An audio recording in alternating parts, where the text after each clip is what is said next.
Hello, everybody. I all hope you're having a wonderful afternoon. Whatever, words. I hope you're all having a wonderful time zone, and if not, well, I hope I can make it just a little bit better. For those of you who haven't been here before, my name is Morden, your resident old man void side mechanic, variety streamer, voice actor. I go by he, him, and welcome on in. Tonight, we are continuing the read through of Bram Stoker's Dracula, which I'm doing several silly voices. And I'm surrounded by aminals. Aminals in every direction. Okay, here you, yeah, okay. Uh-huh. You all want some of that. Okay. Okay. Uh-oh. That's bad.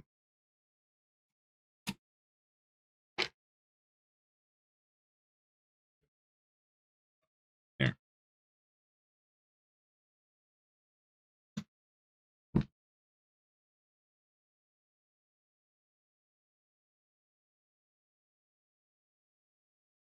It wasn't as bad as I feared. Not good.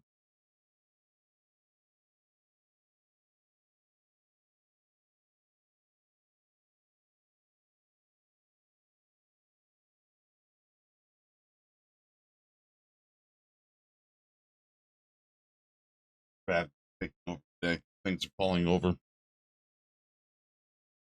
If only I could turn off the gravity plates and put on some microgravity so everything could float around. Then no place would be safe for the kitty cat from Little Miss Gremlin. Mm-hmm. Let me get the message up here.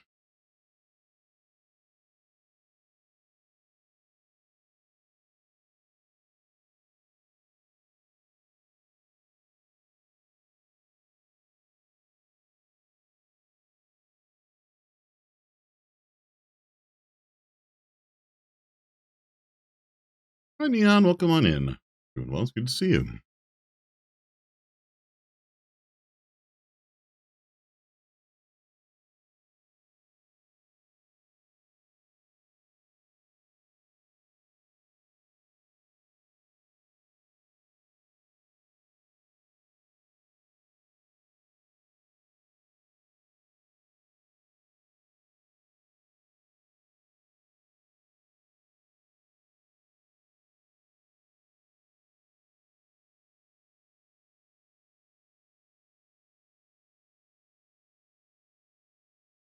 In that,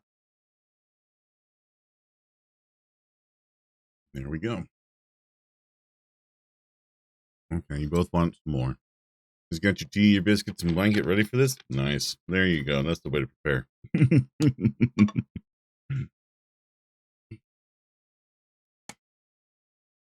I got Storm Cloud and Gremlin being like, you want to cuddle / play. I'm like, well, I can do one. It's going to be hard for me to do the other.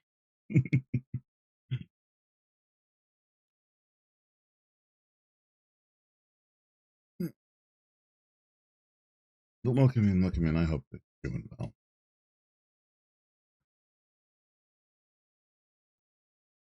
So yeah, we're getting into the serious part of the book. We're about, we're not quite halfway through. We'll probably be about halfway through after tonight. And so I'm gonna, for Monday nights, for the next little bit, I'll probably be doing some Dracula as well. So Saturday and Sunday will be games. Monday and Tuesday will be reading, and then Thursdays where I can do reading, I'll do reading. Next Thursday, I'm scheduled to do some stuff with Lita and the gang. So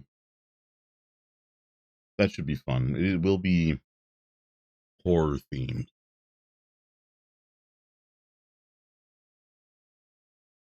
But yeah.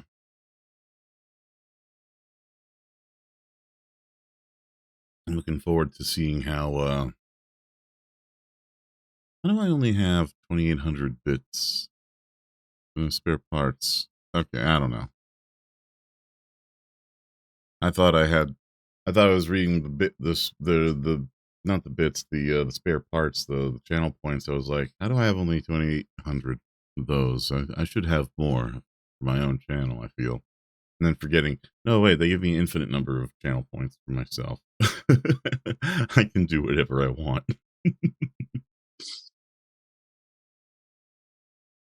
I'm always amused at people who put channel point rewards at like 1,000,000 channel points, and they get surprised when people get there. Like, people will just collect channel points. It will happen. But yeah, I gotta say, the older auth- or authorial style of run-on sentences aside, the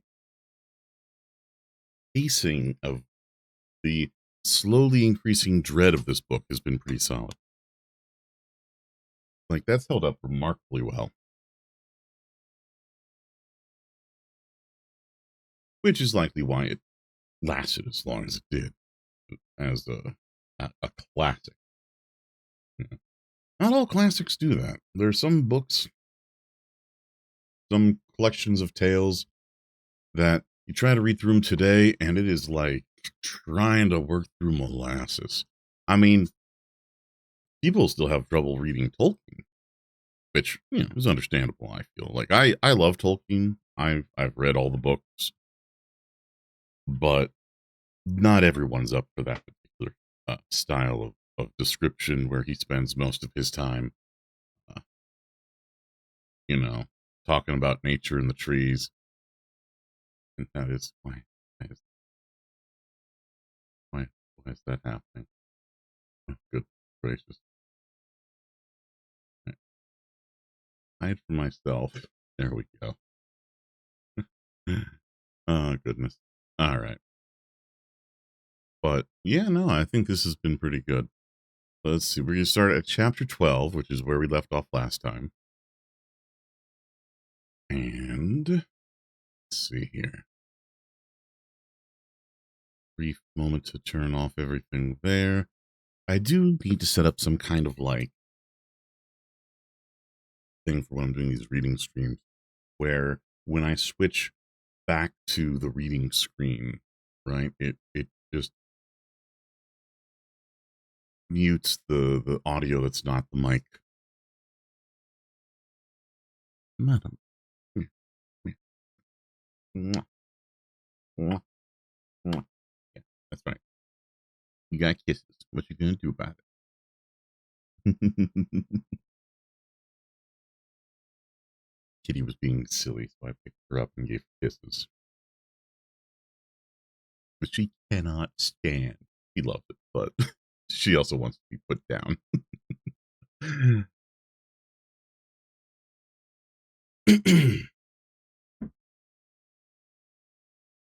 All right.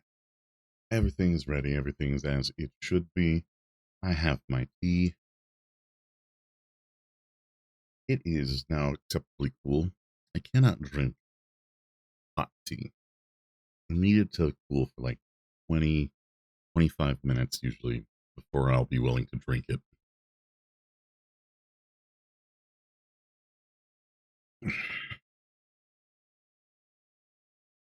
Otherwise, I will just scald myself. I will never understand people who can just drink tea like practically as it has been poured. That is not for me. All right. Here we go. Chapter 12, Dr. Seward's Diary, 18th of September. I drove at once to Hillingham and arrived early.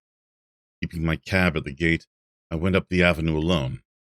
I knocked gently and rang as quietly as possible, for I feared to disturb Lucy or her mother, and hoped only to bring a servant to the door. After a while, finding no response, I knocked and rang again. Still no answer.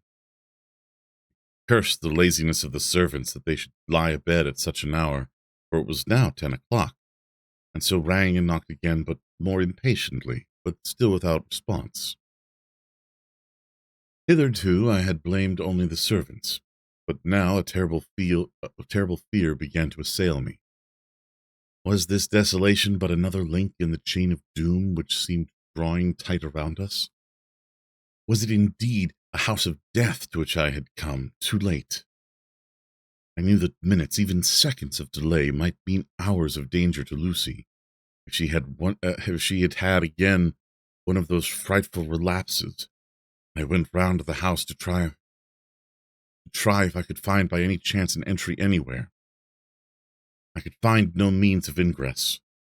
Every window and door was fastened and locked, and I returned baffled to the porch. As I did so, I heard the rapid pit-pat of a swiftly driven horse's feet. I stopped at the gate, and a few seconds later I met Van Helsing running up the avenue. When he saw me, he gasped out, "It was you, and just arrived. How is she? Are we too late? Did you not get my telegram?"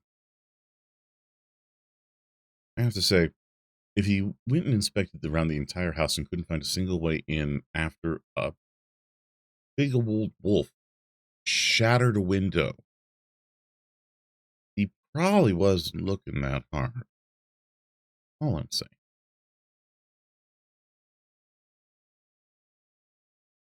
I answered as quickly and coherently as I could that I had only gotten his telegram early in the morning, and had not lost a minute in coming here, and that I could not make anyone in the house hear me.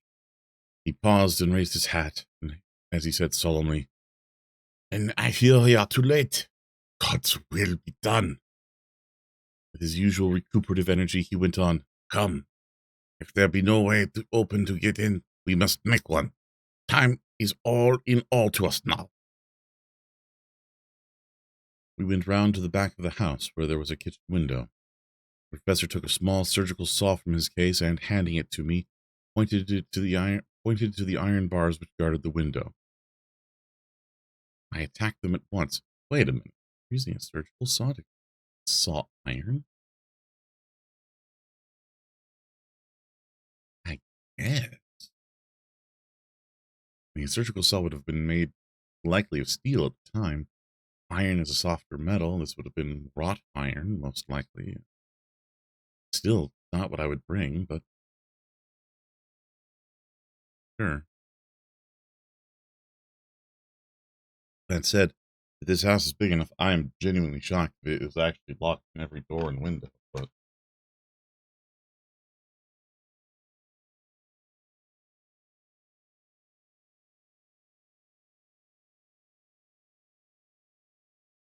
I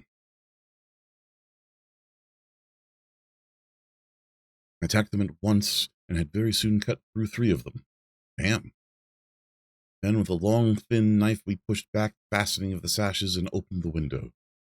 I helped the professor in and followed him. There was no one in the kitchen or in the servants' rooms, which were close at hand. We tried all the rooms as we went along, and in the dining room, dimly lit by rays of light through the shutters, found 4 servant women lying on the floor. There was no need to think them dead, for their stertorous breathing and the acrid smell of laudanum in the room left no doubts as to their condition. Van Helsing and I looked at each other, and as we moved away, he said, We can attend to them later. Then we ascended to Lucy's room. For an instant or two, we paused at the door to listen, but there was no sound that we could hear. With white faces and trembling hands, we opened the door gently and entered the room. So thank you, Anonymous. That was very kind of you.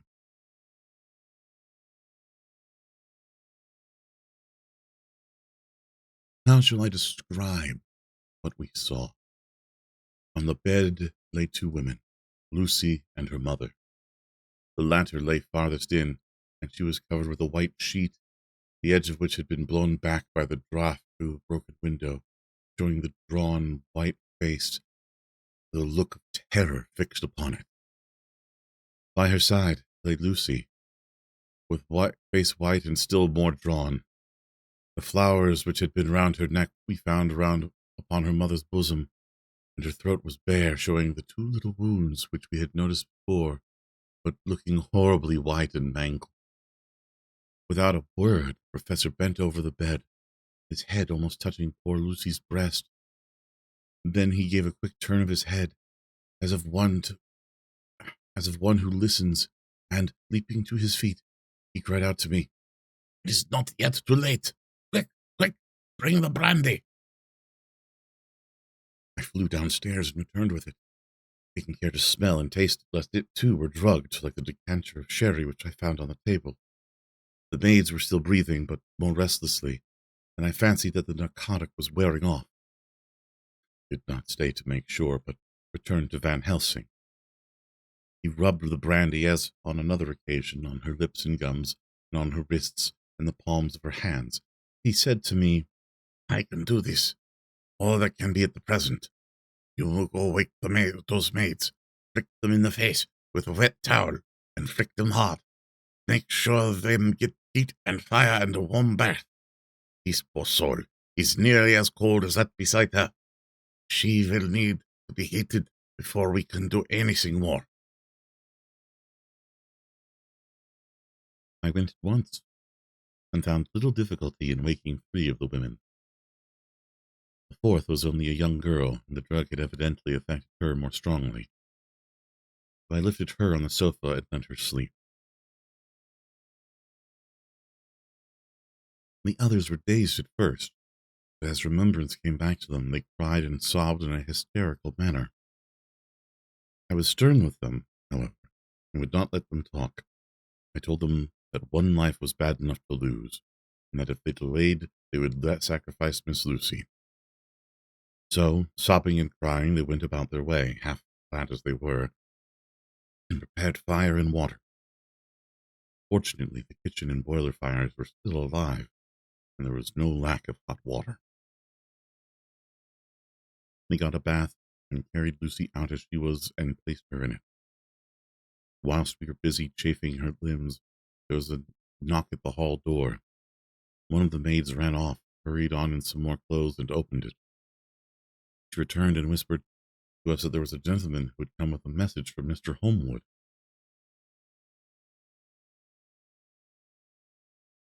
I bade her simply tell him that he must wait, for we could see no one now. We went away with the message, and, engrossed with our work, I clean forgot all about him.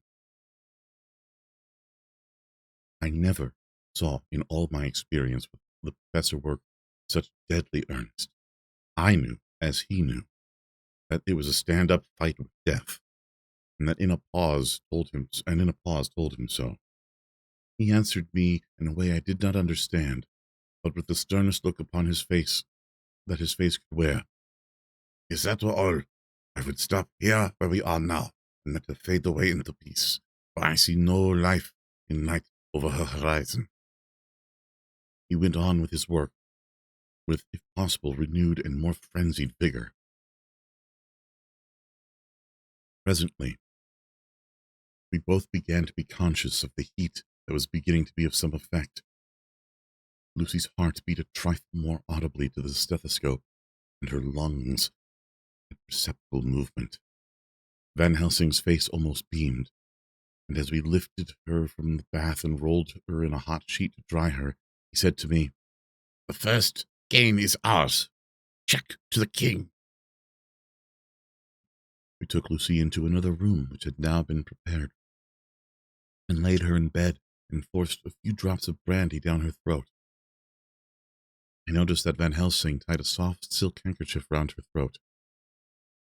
She was still unconscious, and it was quite as bad as, if not worse than, we had ever seen her.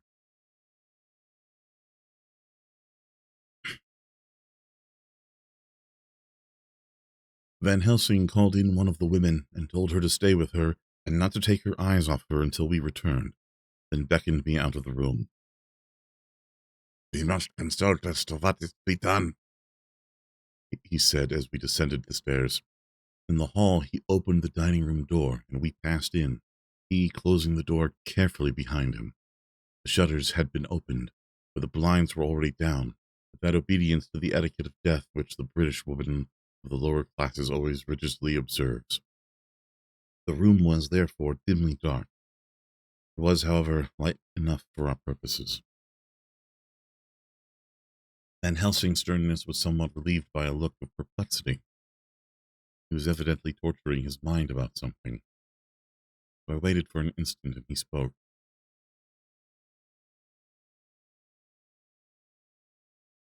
"What are we to do now? Where are we to turn for help? We must have another transfusion of blood, and that soon, or that poor girl's life won't be worth an hour's purchase. You are exhausted already. I am exhausted too. I fear to trust those women, even if they would have courage to submit. What are we to do for someone who will open his veins for her?" "What's the matter with me, anyhow?" The voice came from the sofa across the room. Its tones brought relief and joy to my heart, for they were those of Quincy Morris. Van Helsing started angrily at the first sound, but his face softened, and a glad look came to his eyes as I cried out, "Quincy Morris!" and rushed towards him with outstretched hands. "What brought you here?" I cried as our hands met. "I guess art is the cause." He handed me a telegram. "Have not heard from Seward for 3 days, and am terribly anxious. Cannot believe. Father's still in same condition. Send me word how Lucy is. Do not delay. Holmwood." "I think I came in just the nick of time. You only have to tell me what to do." Van Helsing strode forward and took his hand, looking him straight in the eyes as he said, "A brave man's blood is the best thing on this earth when a woman is in trouble. You're a man, and no mistake. Well, the devil may work against us for all he's worth, but God sends us men when we want them. Once again, we went through that ghastly operation. I have not the heart to go through the details. Lucy had got a terrible shock. It told on her more than before. But though plenty of blood went into her veins, her body did not respond to the treatment as well as on the other occasions. Her struggle back into life was something frightful to see and hear. However, the action of both heart and lungs improved. It may be Van Helsing made a subcutaneous injection of morphia as before, and with good effect. Her faint became a profound slumber. The professor watched whilst I went downstairs with Quincy Morris, and sent one of the maids to pay off one of the cabmen who were waiting. I left Quincy lying down after having a glass of wine, and told the cook to get ready a good breakfast. Then a thought struck me, and I went back to the room where Lucy now was. When I came softly in, I found Van Helsing with a sheet or two of notepaper in his hand. He had evidently read it, and was thinking over it as he sat his hand to his brow. There was a look of grim satisfaction on his face, as of one who has had a doubt solved.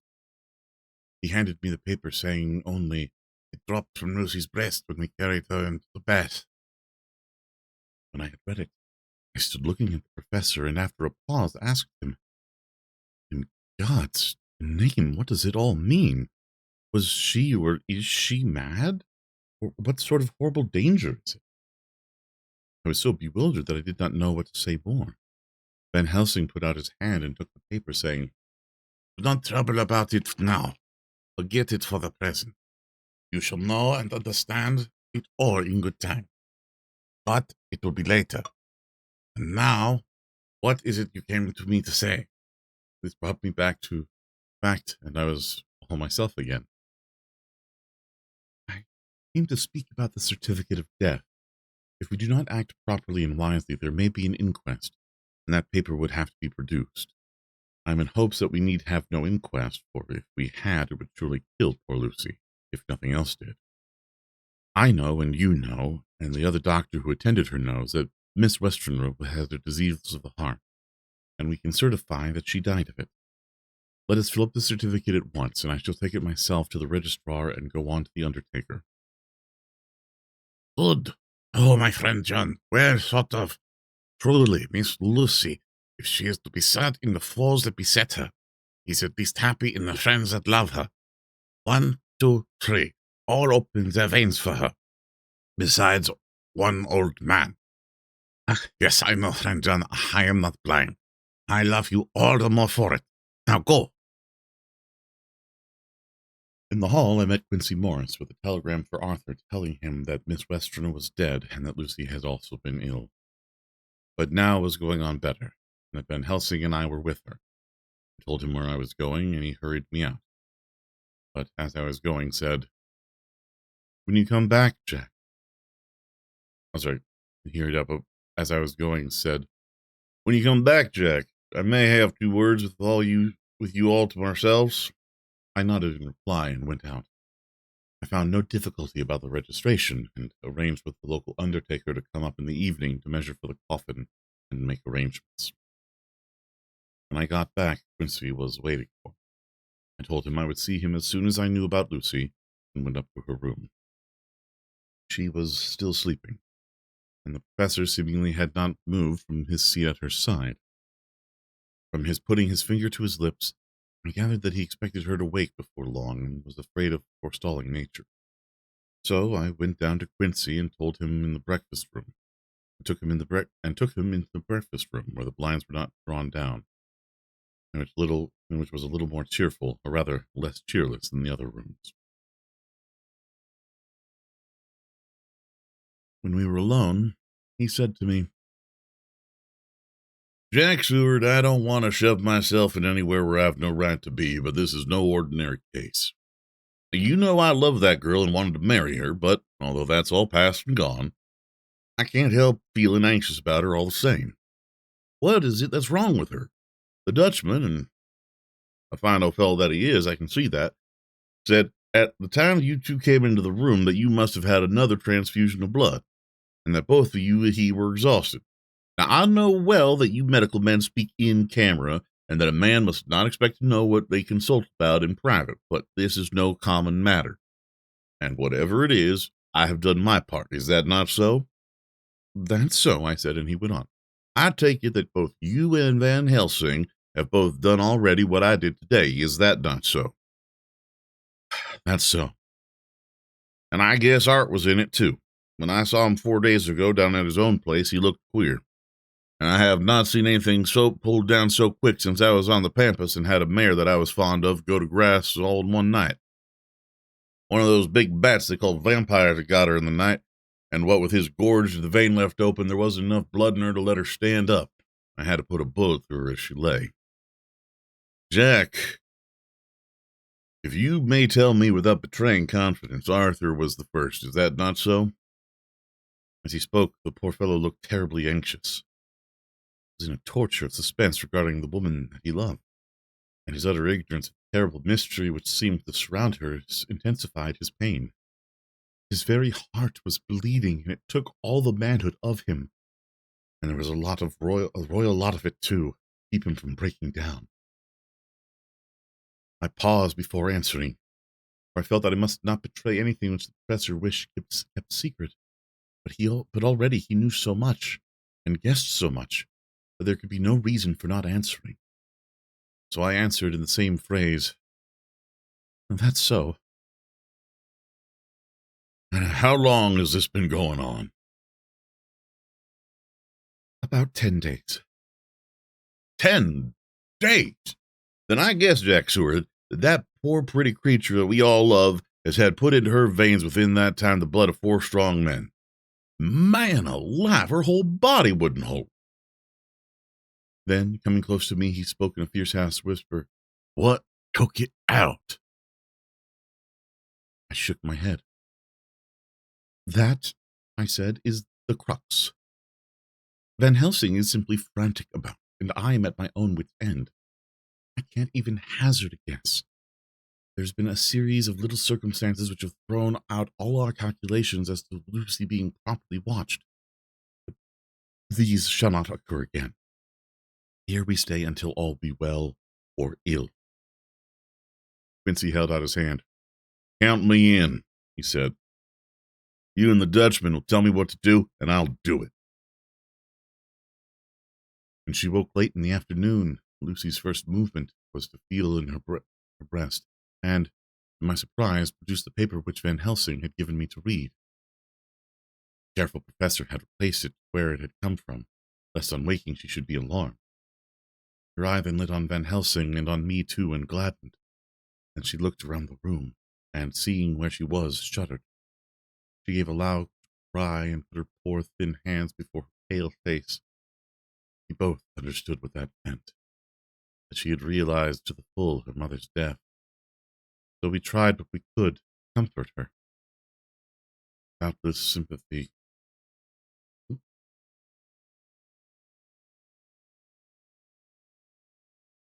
About that, I don't know if that came through or not.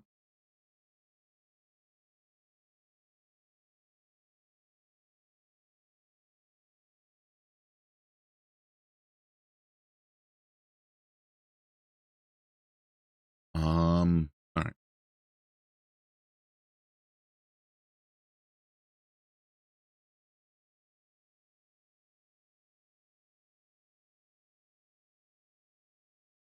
Doubtless sympathy eased her somewhat, but she was very low in thought and spirit, and wept silently and weakly for a long time. We told her that either or both of us would now remain with her all the time, and that seemed to comfort her. Towards dusk she fell into a doze. Here a very odd thing occurred. Whilst still asleep, she took the paper from her breast and tore it in two. Van Helsing stepped over and took the pieces from her. All the same, however, she went on with the action of tearing, as though the material were still in her hands. Finally, she lifted her hands and opened them as though scattering fragments. Van Helsing seemed surprised, and his brows gathered as if in thought, but he said nothing. 19th of September.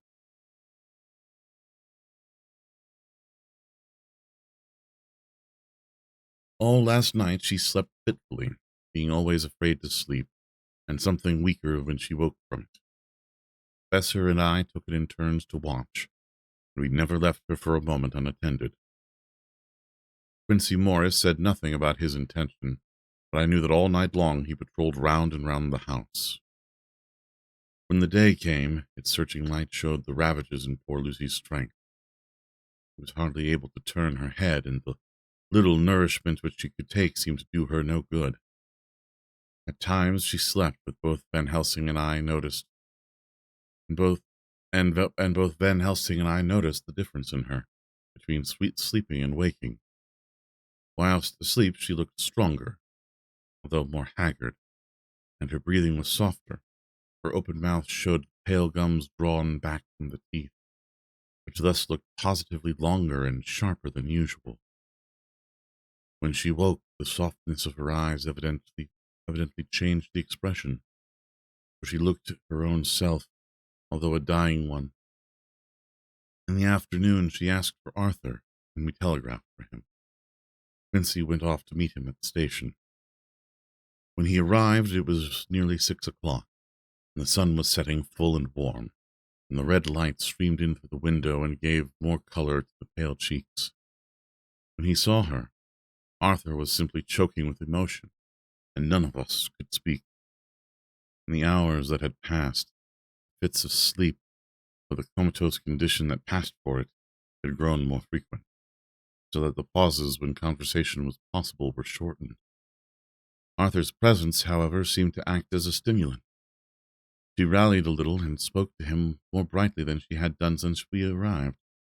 He too pulled himself together and spoke as cheerily as he could, so that the best was made of everything. It was now nearly 1 o'clock, and he and Van Helsing are sitting with her. I am to relieve them in a quarter of an hour, and I am entering this on Lucy's phonograph. Until 6 o'clock, they are trying to rest. I fear that tomorrow will end our watching.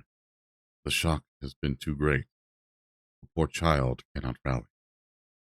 God help us all.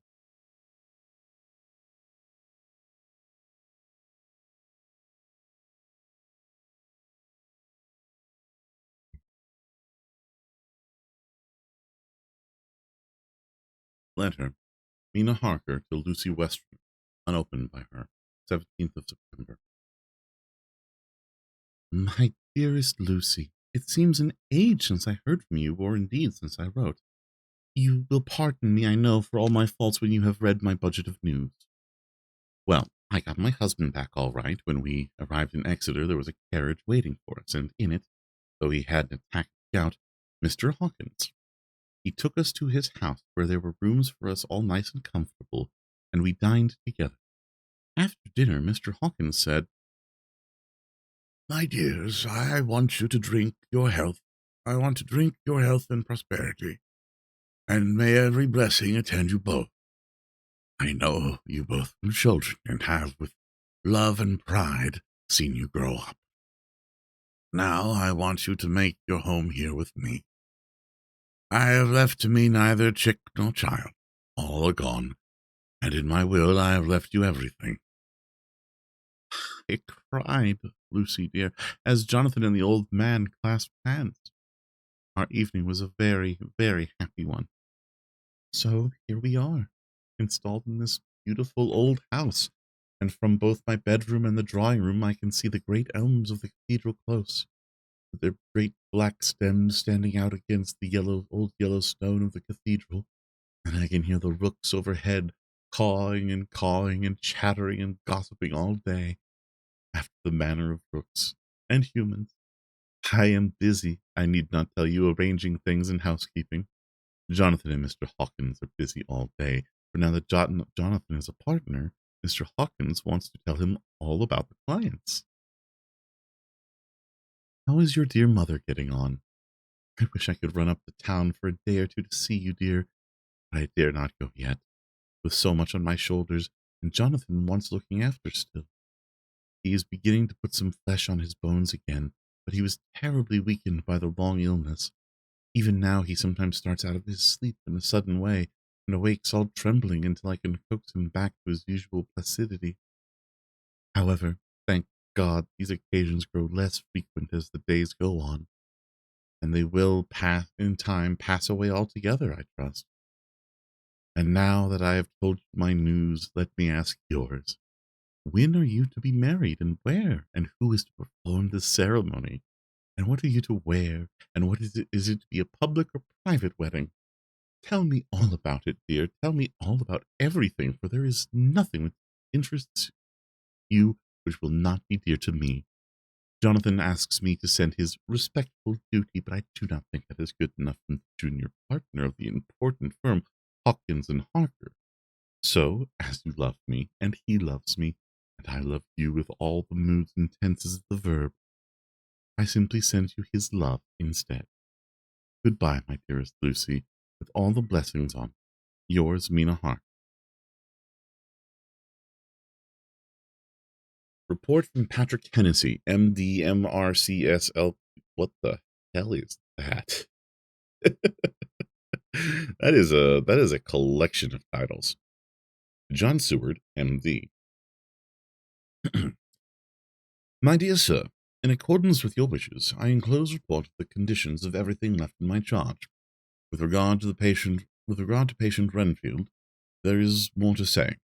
He has had another outbreak, which might have had a dreadful ending, but which, as it fortunately happened, was unattended with any unhappy results.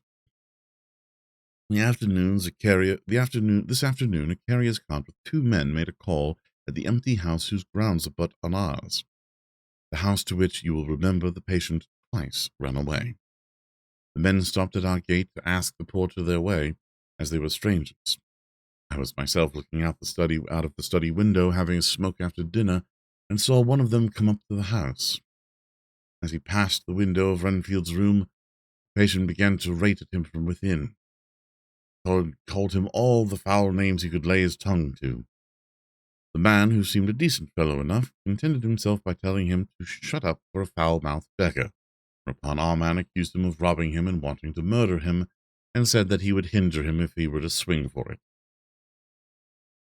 I opened the window and signed to the man not to notice, and so he contented himself after looking the place over and making up his mind as to what kind of place he had got by saying, "Lord bless you, sir, I won't mind what he said to me in a bloomin' madhouse. I pity ye and the governor for having to live in a house with a wild beast like that." Then asked his way civilly enough. I told him where the gate of the empty house was, and he went away, followed by threats and curses and revilings from our man. I went down to see if I could make any cause for his anger, since he is usually such a well-behaved man, except for his violent fits, nothing of the kind I have ever recurred. I found him, to my astonishment, quite composed and most genial in his manner. I tried to get him to talk of the incident, but he blandly asked me questions as to what I meant, and led me to believe that he was completely oblivious to the affair. I am sorry to say, however, only another instance of his cunning, for within half an hour I heard him again. This time he had broken out through the window of his room and was running down the avenue. I called to the attendants to follow me and ran after him, for I had feared he was intent on some mischief. My fear was justified when I saw the same cart which had passed before coming down the road, having in it some great wooden boxes. The men were wiping their foreheads and were flushed in the face, as if with violent exercise. Before I could get up to him, the patient rushed at them, and, pulling one of them off the cart, began to knock his head against the ground. If I had not seized him just at the moment, I believed he would have killed the man there and then. The other fellow jumped down and struck him over the head with the butt end of his heavy whip. It was a terrible blow, but he did not seem to mind it, but seized him also, and struggled with the three of us, pulling us to and fro as if we were kittens. You know that I am no lightweight, and the others were both burly men. At first he was silent in his fighting, but as we began to master him, and the attendants were putting a straight waistcoat on him, he began to shout, "I'll frustrate them. They shan't rob me, and they shan't murder me by inches.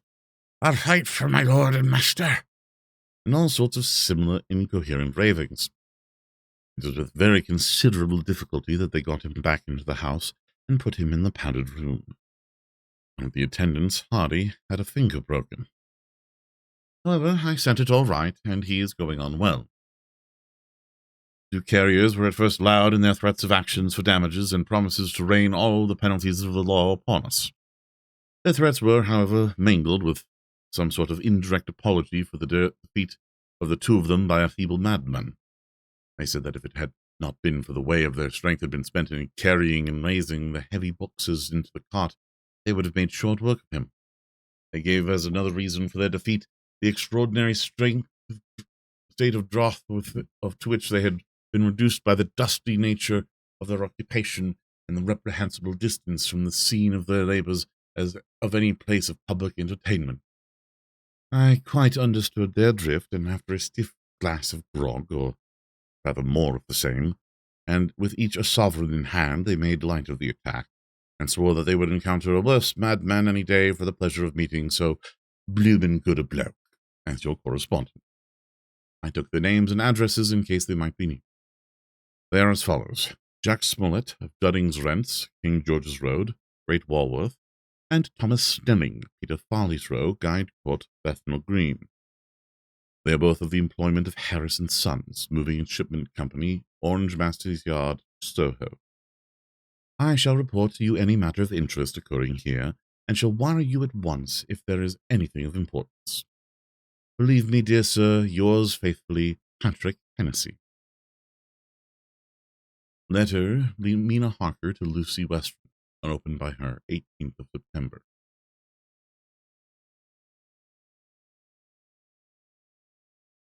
My dearest Lucy, such a sad blow has befallen us. Mr. Hawkins has died very suddenly.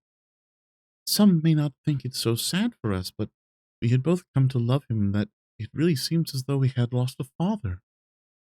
I never knew either father or mother, so that dear old man's death is a real blow to me. Jonathan is greatly distressed. It is not only that he feels sorrow, deep sorrow, for the dear good man who has befriended him all his life, and now at the end has treated him like his own son, and left him a fortune to which people of our modest bringing up is wealth beyond the dream of avarice. But Jonathan feels it on another account. He says the amount of responsibility which it puts upon him makes him nervous. He begins to doubt himself. I try to cheer him up, and my belief in him helps him have belief in himself. But it is here the grave shock that he experienced tells upon him the most. Oh, it is too hard that a sweet, simple, noble, strong nature such as his, a nature which enabled him by our dear good friend's aid to rise from clerk to master in a few years, should be so injured by that the very essence of his strength is gone. Forgive me, dear, if I worry you with my troubles in the midst of your own happiness, but, Lucy, dear, I must tell someone. The strain of keeping up a brave and cheerful appearance to Jonathan tries me, and I have no one here that I can confide in. I dread coming up to London, as we must do the day after tomorrow. For poor Mr. Hawkins left in his will that he was to be buried in the grave with his father.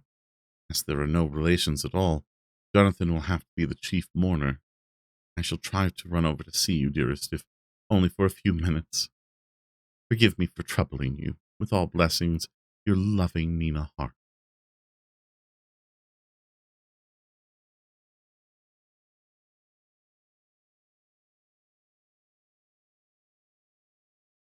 Dr. Seward's Diary, 20th of September. Only resolution and habit can let me make an entry tonight. I am too miserable, too low-spirited, too sick of the world and all in it, including life itself. But I would not care if I heard this moment the flapping of wings of the angel of death. He has been flapping those grim wings to some purpose of late. Lucy's mother and Arthur's father, and now... Let me get on with my work. I duly relieved Van Helsing in his watch over Lucy. He wanted Arthur to get to rest also, but he refused at first. It was only when I told him that we should want him to help us during the day, and that we must not all break down for want of rest, lest Lucy should suffer, that he agreed to go. Van Helsing was very kind to him. Come, my child, he said. Come with me. You are sick and weak and have much sorrow and much mental pain, as well as that tax on your strength that we know of. You must not be alone, for to be alone is to be full of fears and alarms. Come to the drawing room, where there is a big alone, or where there is a big fire and there are 2 sofas. You shall lie on one, and I on the other, and our sympathy will be comfort to each other, even though we do not speak, and even if we sleep.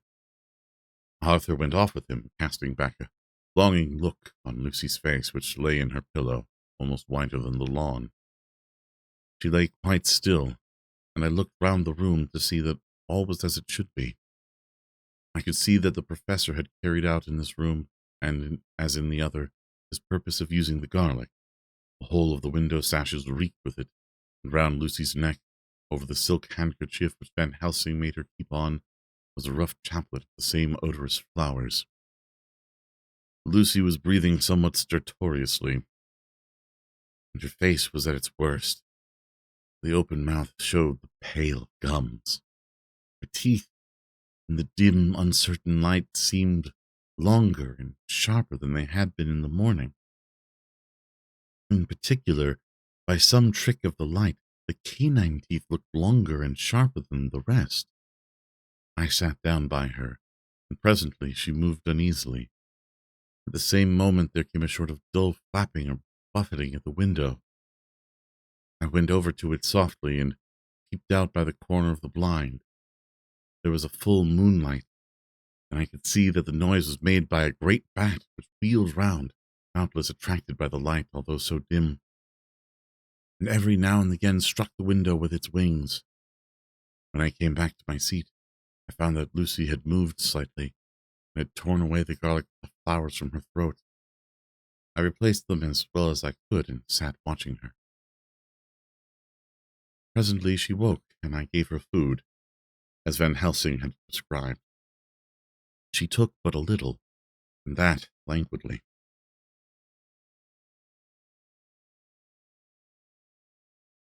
There did not seem to be with her now the unconscious struggle for life and strength that had hitherto so marked her illness. It struck me as curious that the moment she became conscious, she pressed the garlic flowers close to her. It was certainly odd that whenever she got into that lethargic state, with the stertorous breathing, she put the flowers from her. But that when she waked, she clutched them close. There was no possibility of making any mistake about this, for in the long hours that followed, she had many spells of sleeping and waking that repeated both actions many times.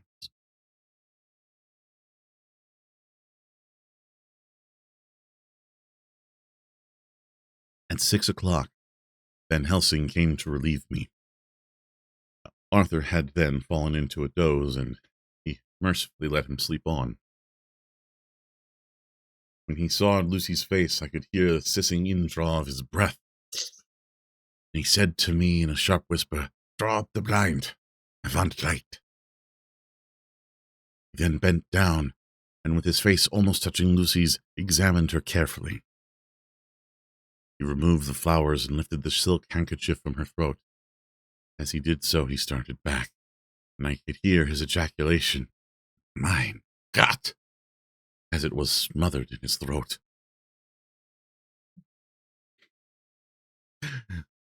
Sorry, Stormcloud is running around. I bent over and looked, and as I noticed, some queer chill came over me. Fully 5 minutes, the wounds on the throat, had absolutely disappeared. For fully 5 minutes, Van Helsing stood looking at her, with his face at its sternest. Then he turned to me and said calmly, "She is dying. It will not be long now. It would be much difference, mark me, whether she dies conscious or in her sleep. Wake that poor boy, and let him come and see the last. He trusts us, and we have promised him." I went into the dining room and waked him. He was dazed for a moment when he saw the sunlight streaming through the edges of the shutters. He thought he was late and expressed his fear. I assured him that Lucy was still asleep, but told him as gently as I could that both Van Helsing and I feared that the end was near. He covered his face with his hands and slid down on his knees by the sofa, where he remained perhaps a minute with his head buried, praying, whilst his shoulders shook with grief. I took him by the hand and raised him up. "Come," I said, "my dear fellow. Summon all of your fortitude. It will be best and easiest for her."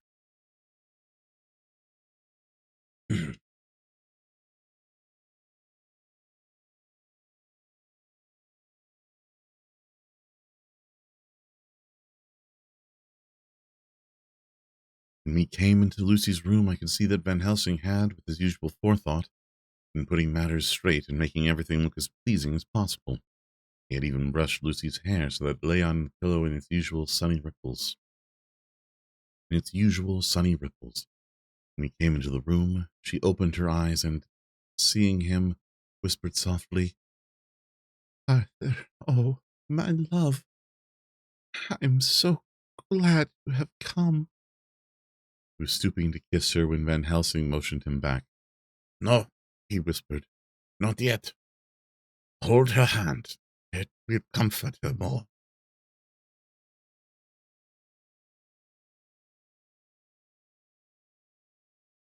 So Arthur took her hand and knelt beside her, and she looked her best, with all the soft lines matching the angelic beauty of her eyes.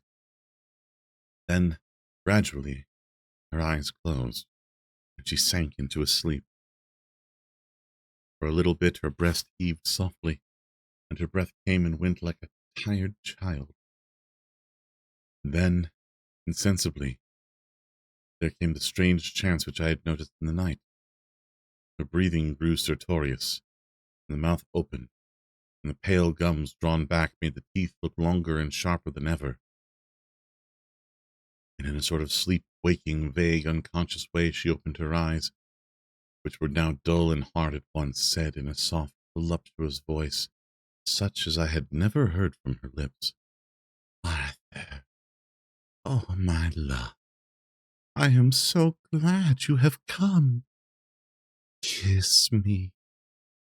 Arthur bent over eagerly to kiss her, but in that instant Van Helsing, who, like me, had been startled by her voice, swooped upon him and, catching him by the neck with both hands, dragged him back with a fury of strength which I never thought he could have possessed, and actually hurled him almost across the room. "Not for your life," he said. "Not for your living soul and hers." And he stood between them like a lion at bay. Arthur was so taken aback that he did not for a moment know what to do or say.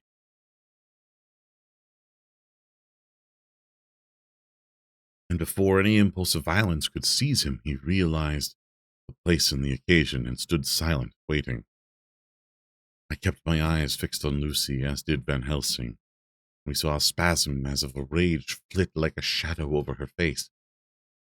The sharp teeth champed together, and then her eyes closed. She breathed heavily. Very shortly after she opened her eyes in all their softness, and putting out her poor, pale, thin hand, took Van Helsing's great brown one, drawing it to her, she kissed it. "My true friend," she said, in a faint voice, but with untellable pathos. "My true friend and his. Oh, guard him and give me peace." "I swear it," he said solemnly, kneeling beside her and holding up his hand, as one who registers an oath. He then turned to Arthur and said to him, "Come now, my child, take her hand in yours, and kiss her on the forehead, and only once." Their eyes met instead of their lips, and so they parted. Lucy's eyes closed, and Van Helsing, who had been watching closely, took Arthur's arm and drew him away. And then Lucy's breathing became stertorous again, and all at once it ceased. "It is all over," said Van Helsing. "She is dead." I took Arthur by the arm and led him away to the drawing room, where he sat down and covered his face with his hands, sobbing in a way that nearly broke me to see. I went back to the room and found Van Helsing looking at poor Lucy, and his face was sterner than ever. Some change had come over her body. Death had given back part of her beauty, for her brow and cheeks had recovered some of their flowing lines. Even the lips had lost their deadly pallor. It was as if the blood, no longer needed for the working of the heart, had gone to make the harshness of death as little rude as might be. We thought her dying whilst she slept, and sleeping when she died. I stood beside Van Helsing and said, "Ah, well, poor girl. There is peace for her at last. It is the end." He turned to me and said with grave solemnity, Not so. Alas, not so. It is only the beginning. When I asked him what he meant, he only shook his head and answered, We can do nothing as yet. Wait and see. End of chapter 12. The ads are upon us, and so we'll take a brief commercial break. See you soon, everyone.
All right. And we're back.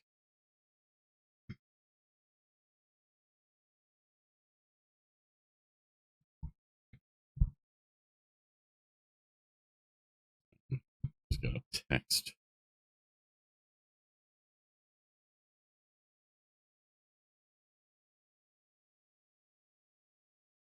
Okay.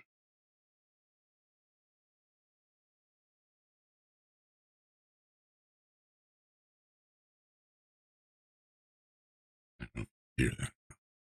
You're not supposed to, but I've had to do some things with my phone recently, so I do apologize if you all just heard that message alert. All right. Chapter 13. Dr. Stewart's diary continued. The funeral was arranged for the next succeeding day so that Lucy and her mother might be buried together. I attended to all the ghastly formalities, and the urbane undertaker proved that his staff were afflicted or blessed with something of his own obsequious suavity? Suavity? Huh. Hmm. Even the woman who performed the last offices for the dead remarked to me in a confidential, rather professional way when she came out from the death chamber, "She makes a very beautiful corpse, sir. It's quite the privilege to attend on her. It's not too much to say that she will do credit to our establishment." Ah, wow, that is Not what I would want to hear when interring a body of a loved one. Dear Lord, that is. Oh. Hmm. I noticed that Van Helsing never kept far away. This was possible from the disordered state of things in the household. There were no relatives at hand, and as Arthur had to be back the next day to attend to his father's funeral, we were unable to notify anyone who should have been bidden. Under the circumstances, Van Helsing and I took it upon ourselves to examine papers, etc. He insisted upon looking over Lucy's papers himself. I asked him why, for I feared that he, being a foreigner, might not be quite aware of English legal requirements, so might in ignorance make some unnecessary trouble. He answered me, I know. You forget that I am a lawyer as well as a doctor.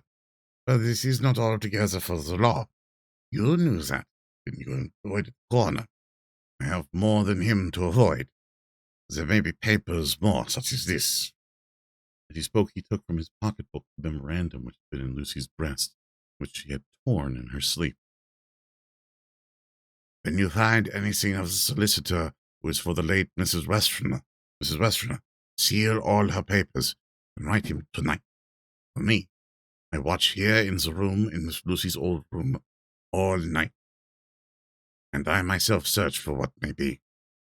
It is not rare that her thoughts go into the hands of strangers. Went on with my part of the work, and in another half hour had found the name and address of Mrs. Western's solicitor and had written to him.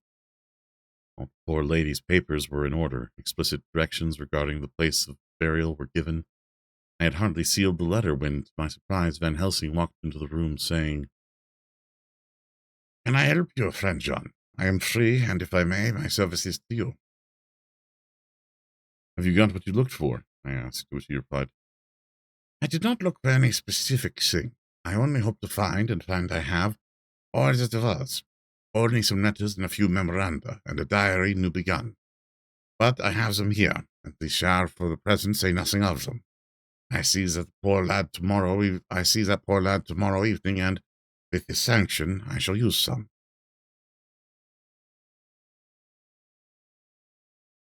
When we had finished the work in hand, he said to me, "And now, friend John, I think we may to bed.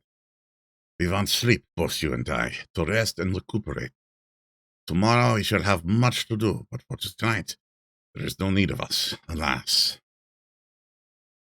Before turning in, we went to look at poor Lucy. The undertaker had certainly done his work well, for the room had turned into a small chapelle ardente. Hope I got that one right. There was a wild wilderness of beautiful white flowers, and death was made as little repulsive as it might be. The end of the winding sheet was laid over the face, and the professor bent over and turned it gently back. We both started at the beauty before us, the tall wax candles showing sufficient light to note it well. All of Lucy's loveliness had come back to her in death, and the hours that had passed, instead of leaving traces of decays of facing fingers, had but restored the beauty of life, till positively I could not believe my eyes that I was looking at a corpse. The professor looked sternly grave.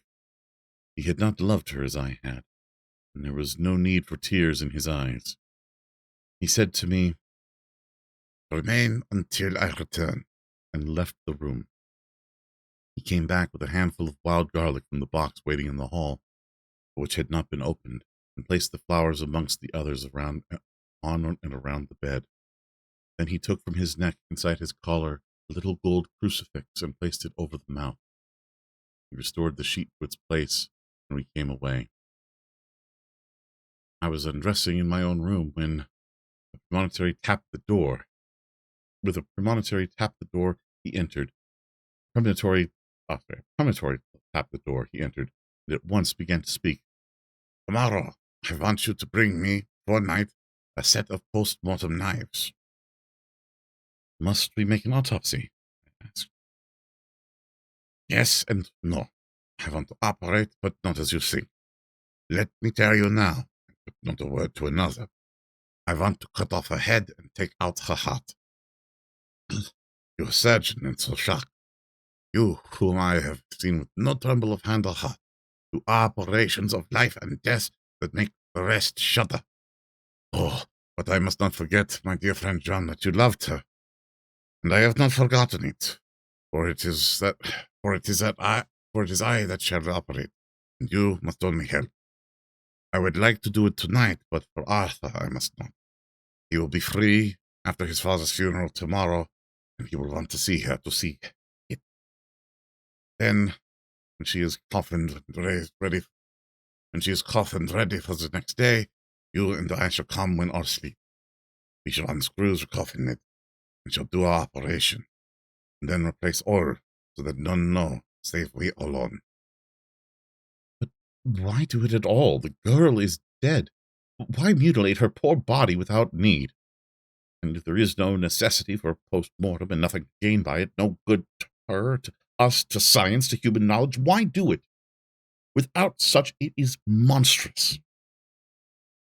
For answer, he put his hand on my shoulder and said, with infinite tenderness, Friend John, I pity your poor bleeding heart, and I love you the more because it does so bleed. If I could, I would take on myself the burden that you do bear. But there are things you know not, but that you shall know, and bless me for knowing, for they are not pleasant things. John, my child, you have been my friend now many years, and yet did you ever know me to do any without good cause?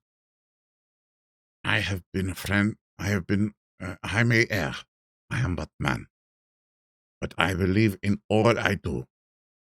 Was it not for these causes that you sent for me when the great trouble came? Yes.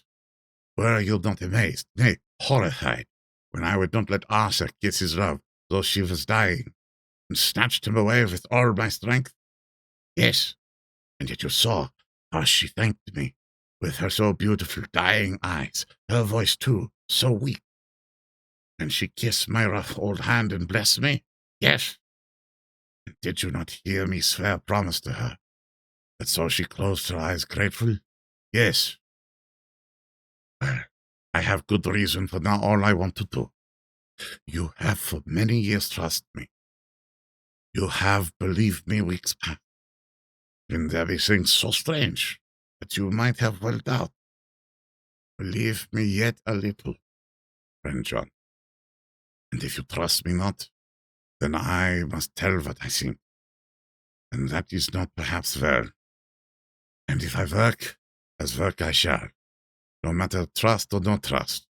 Without my friend to trust in me, I work with heavy heart and feel, oh, So lonely when I want all help and courage that may be. He paused a moment and went on solemnly. Friend John, there are strange and terrible days before us. Let us not be two, but one, so that we work to a good end. Will you not have faith in me? I took his hand and promised him. I held my door open as he went away, and watched him go into his room and close the door. As I stood without moving, I saw one of the maids pass silently along the passage. She had her back towards me, and so did not see me, and go into the room where Lucy lay. The sight touched me. Devotion is so rare, and we are so grateful to those who show it unasked to those we love. Here was a poor girl putting aside the terrors which she naturally had of death, to go watch alone by the bier of a mistress whom she loved, so that the poor clay might not be lonely till laid to eternal rest.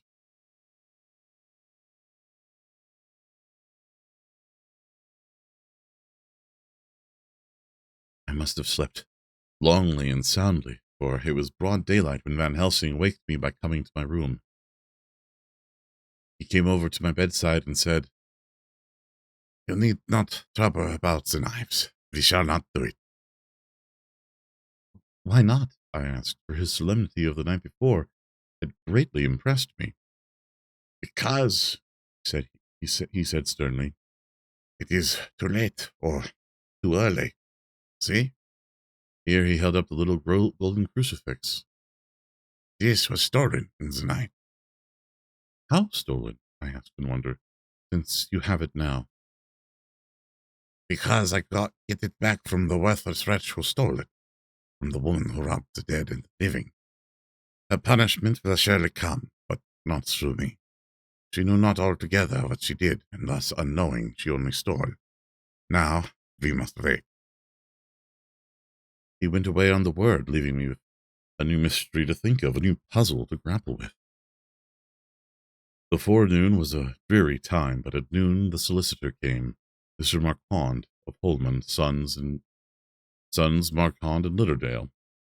He was very genial and appreciative of what we had done, and took off our hands all cares as to details.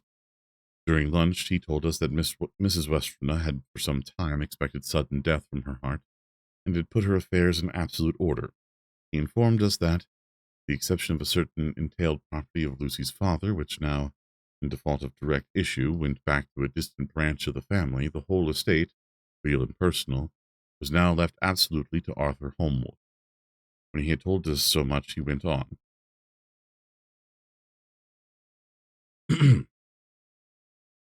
Frankly, we did our best to prevent such a testamentary disposition, and pointed out certain contingencies that might leave her daughter either penniless or not so free as she should be to act regarding a matrimonial alliance.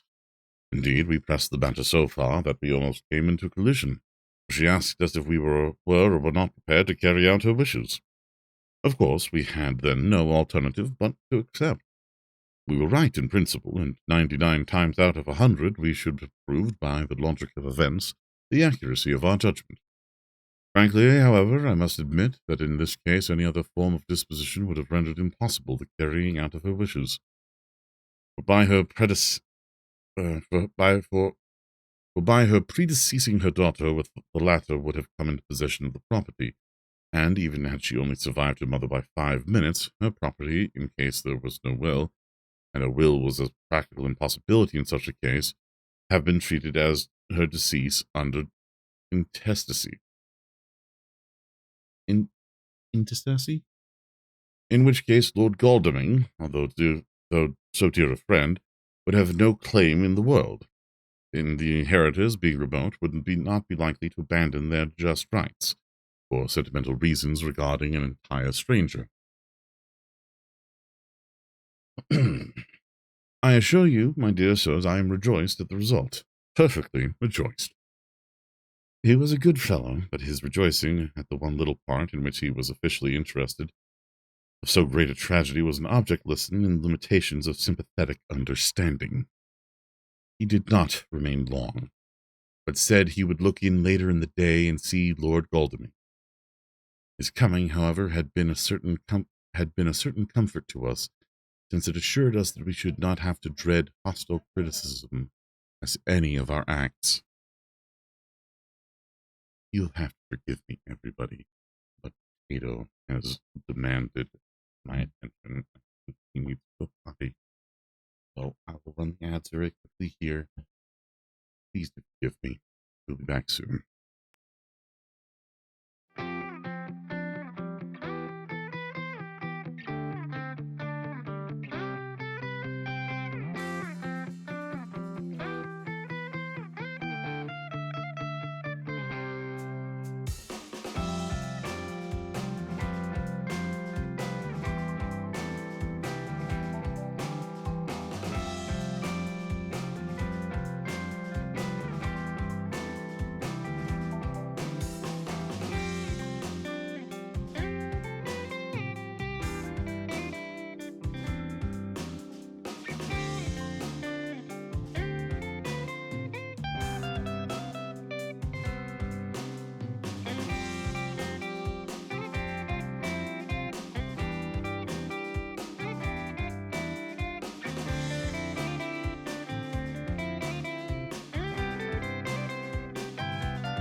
We are back.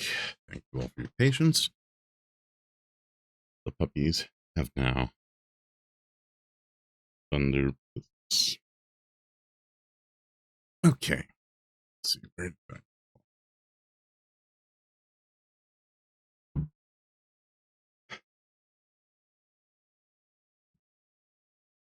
He did not remain long, but said he would look in later in the day and see Lord Galden. His coming, however, had been of certain comfort to us, since it assured us that we should not have to dread hostile criticism as to any of our acts. Arthur was expected at 5 o'clock, so a little before that time we visited the death chamber. It was so, in very truth, for now both mother and daughter lay in it. The undertaker, true to his craft, had made the best display he could of his goods, and there was a mortuary air about the place that lowered our spirits at once. Van Helsing ordered the former arrangement to be adhered to, explaining that, as Lord Godalming was coming very soon, it would be less harrowing to his feelings to see all that was left of his fiancée quite alone. The undertaker seemed shocked at his own stupidity, and exerted himself to restore things to the condition in which we had left them the night before, so that when Arthur came, such shocks to his feelings as we could avoid were saved. Poor fellow! He looked desperately sad and broken. Even his stalwart manhood seemed to have shrunk somewhat under the strain of his much tried emotions.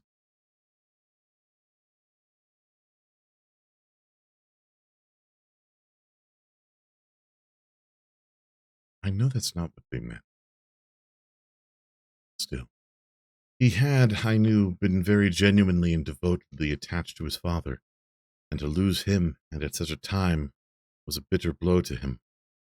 With me, he was as warm as ever, and Van Helsing he was sweetly courteous, but I could not help seeing that there was some constraint with him. The professor noticed it too, and motioned me to bring him upstairs. I did so, and left him at the door of the room, as I felt he would like to be quite alone with her. But he took my arm and led me in, saying huskily, "You loved her too, dear fellow. She told me all about it, and there was no friend had a closer place in her heart than you. I don't know how to thank you for all you have done for her. I can't think yet." Here he suddenly broke down and threw his arms round my shoulders, and lay his head on my breast, crying, "Oh, Jack, Jack, what shall I do? The whole life seems gone from me all at once, and there is nothing in the whole wide world for me to live for." I comforted him as well as I could. In such cases, men do not need much expression. A grip of the hand, a tightening of an arm over the shoulder, a sob in unison, are expressions of sympathy dear to a man's heart. I stood still and silent till his sobs died away, and then I said softly to him, "Come and look at her." Together we moved over the bed, and I lifted the lawn from her face. God, how beautiful she was! Every hour seemed to be enhancing her loveliness. It frightened and amazed me somewhat, and as for Arthur, he fell a trembling, and finally was shaken with doubt, as well with an ague.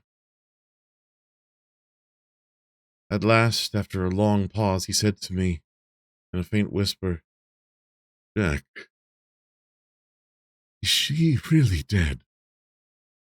I assured him, sadly, that it was so, and went on to suggest, for I felt that such a horrible doubt should not have life for a moment longer than I could help, that it often happened that after death faces became softened and even resolved into their youthful beauty, that this was especially so when death had been preceded by any acute or prolonged suffering. It seemed to quite do away with any doubt, and after kneeling beside the couch for a while and looking at her lovingly and long, he turned aside. I told him that it must be goodbye, as the coffin had to be prepared. So he went back and took her dead hand in his and kissed it, and bent over and kissed her forehead. came away, fondly looking back over his shoulder at her as he came. I left him in the drawing room and told Van Helsing that he had said goodbye. The latter went to the kitchen to tell the undertaker's men to proceed with the preparations and to screw up the coffin.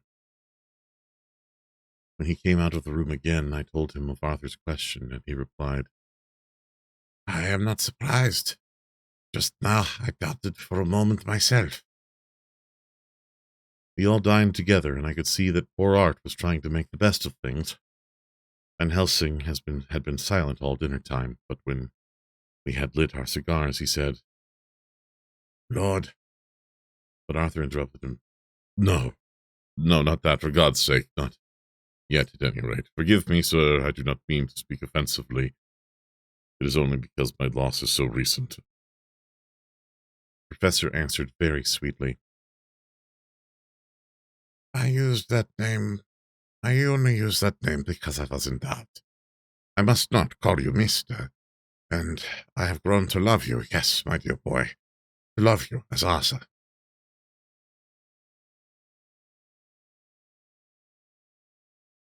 Arthur held out his hand and took the old man's warmly. Call me what you will, he said. I hope I may always have the title of a friend. And let me say that I am at a loss for words to thank you for your goodness to my poor dear. He paused a moment and went on.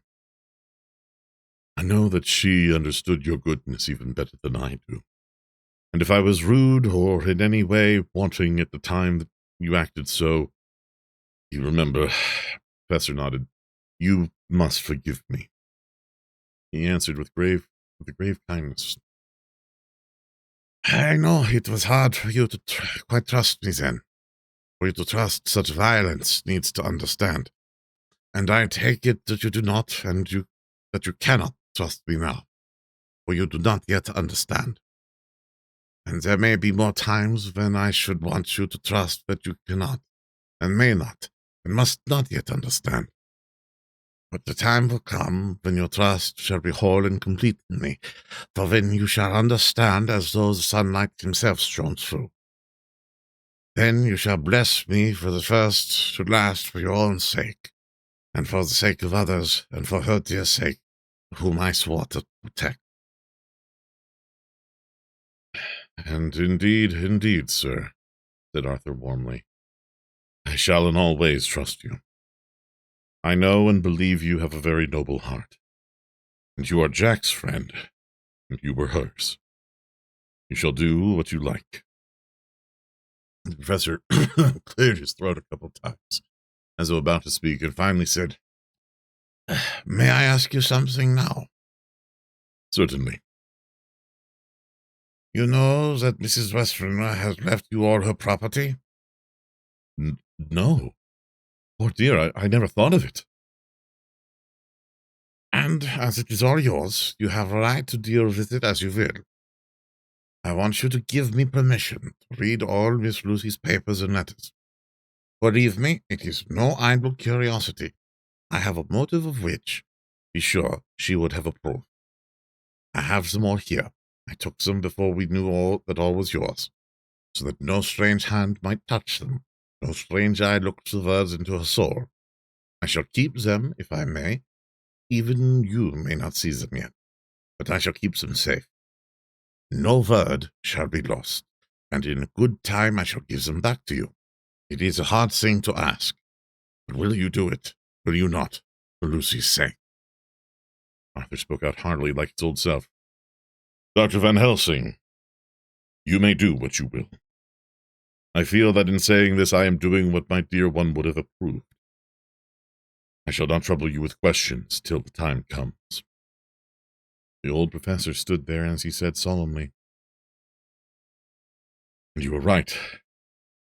There will be pain for us all, but it will not all be all pain, nor will this pain be the last. We, and you too, and most of all you, dear boy, will have to pass through this bitter water before we reach the sweet. But we must be brave of heart and unselfish, and do our duty, and all will be well. I slept in a sofa in Arthur's room that night. Van Helsing did not go to bed at all. He went to and fro as if patrolling the house, and was never out of sight of the room where Lucy lay in her coffin, strewn with wild garlic flowers, which sent through the odor of lily and rose a heavy, overpowering smell into the night. Mina Harker's journal, 22 September. In the train to Exeter, Jonathan sleeping. It seems only yesterday that the last entry was made, yet how much between them? In Whitby and all the world before me, Jonathan away and no news of him, and now married to Jonathan. Jonathan a solicitor, a partner, rich, master of his business. Mr. Hawkins dead and buried, and Jonathan with another attack that may harm him. Some day he may ask me about it. Down it all goes. I am rusty in my shorthand. See what unexpected prosperity does for us. So it may be well as to freshen it up again with the exercise anyhow. The service was very simple and solemn. There were only ourselves and the servants there, one or two old friends from Exeter, his London agent, and a gentleman representing Sir John Paxton, the president of the Incorporated Law Society. Jonathan and I stood hand in hand, and we felt that our best and dearest friend was gone from us.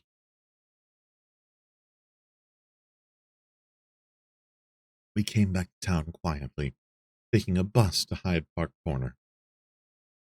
Jonathan thought it would interest me to go into the Row for a while, so we sat down. But there were very few people there, and it was sad looking and desolate to see so many empty chairs. It made me think of the empty chair at home, so we got up and walked down to Piccadilly. Jonathan was holding me by the arm, the way he used to in old days before I went to school. Felt very improper, for you can't go on for some years teaching etiquette and decorum to other girls without the pedantry of inviting you into yourself a bit. But it was Jonathan, and he was my husband, and we didn't know anybody who saw us, and we didn't care if they did. So on we walked. I was looking at a very beautiful girl in a big cartwheel hat, sitting in a Victoria outside Giuliano's. I felt Jonathan clutch my arm so tight that he hurt me, and he said under his breath, "My God." I am always anxious about Jonathan, for I fear that some nervous fit may upset him yet again. So I turned to him quickly and asked what it was that disturbed him. He was very pale. His eyes seemed bulging out as if, half in terror, half in amazement, he gazed at a tall, thin man with a beaky nose and a black mustache and pointed beard, who was also observing the pretty girl. He was looking at her so hard that he did not see either of us, and so I had a good view of him. His face was not a good face. It was hard and cruel and sensual, and his big white teeth, that looked all the whiter because his lips were so red, were pointed like an animal's. Jonathan kept staring at him until I was afraid he would notice. I feared he might take it ill, he looked so fierce and nasty. I asked Jonathan why he was disturbed, and he answered, evidently thinking that I knew as much about it as he did. Do you see who it is?" "No, dear," I said. "I don't know him. Who is it?" His answer seemed to thrill me, for it was said as if he did not know that it was to me, Mina, to whom he was speaking. "It is the man himself." The poor dear was evidently terrified of something, very greatly terrified. I do believe that if he had not had me to lean on and to support him, that he would have sunk down. He kept staring. A man came out of the shop with a small parcel and gave it to the lady, who then drove off. The dark man kept his eyes fixed on her, and when the carriage moved up Piccadilly, he followed in the same direction and hailed a hansom. Jonathan kept looking after him and said to himself, "I believe it is the Count, but he has grown young. My God, if this be so, oh my God, if I only knew, if I only knew." was distressing himself so much that I feared to keep his mind on the subject by asking him any questions, so I remained silent. I drew him away quietly, and he, holding my arm, came easily. We walked a little further, and then went in and sat for a while in the green park. It was a hot day for autumn, and there was a comfortable seat in a shady place. After a few minutes staring at nothing, Jonathan's eyes closed, and he went quietly into his sleep, with his head on my shoulder. I thought it was the best thing for him, so did not disturb him. In about 20 minutes he woke up and said to me quite cheerfully, "Why, Mina, I have been asleep. Oh, do forgive me for being so rude. Come, and we'll have a cup of tea somewhere." He had evidently forgotten all about the dark stranger, and as in his illness he had forgotten all that this episode had reminded him of. I don't like this lapsing into forgetfulness. It may make or continue some injury in the brain. I must not ask him, for I fear it shall do more harm than good, but I must somehow learn the facts of his journey abroad. The time has come, I fear, when I must open that parcel and know what is written. Oh, Jonathan, you will, I know, forgive me if I do wrong, but it is for your own dear sake.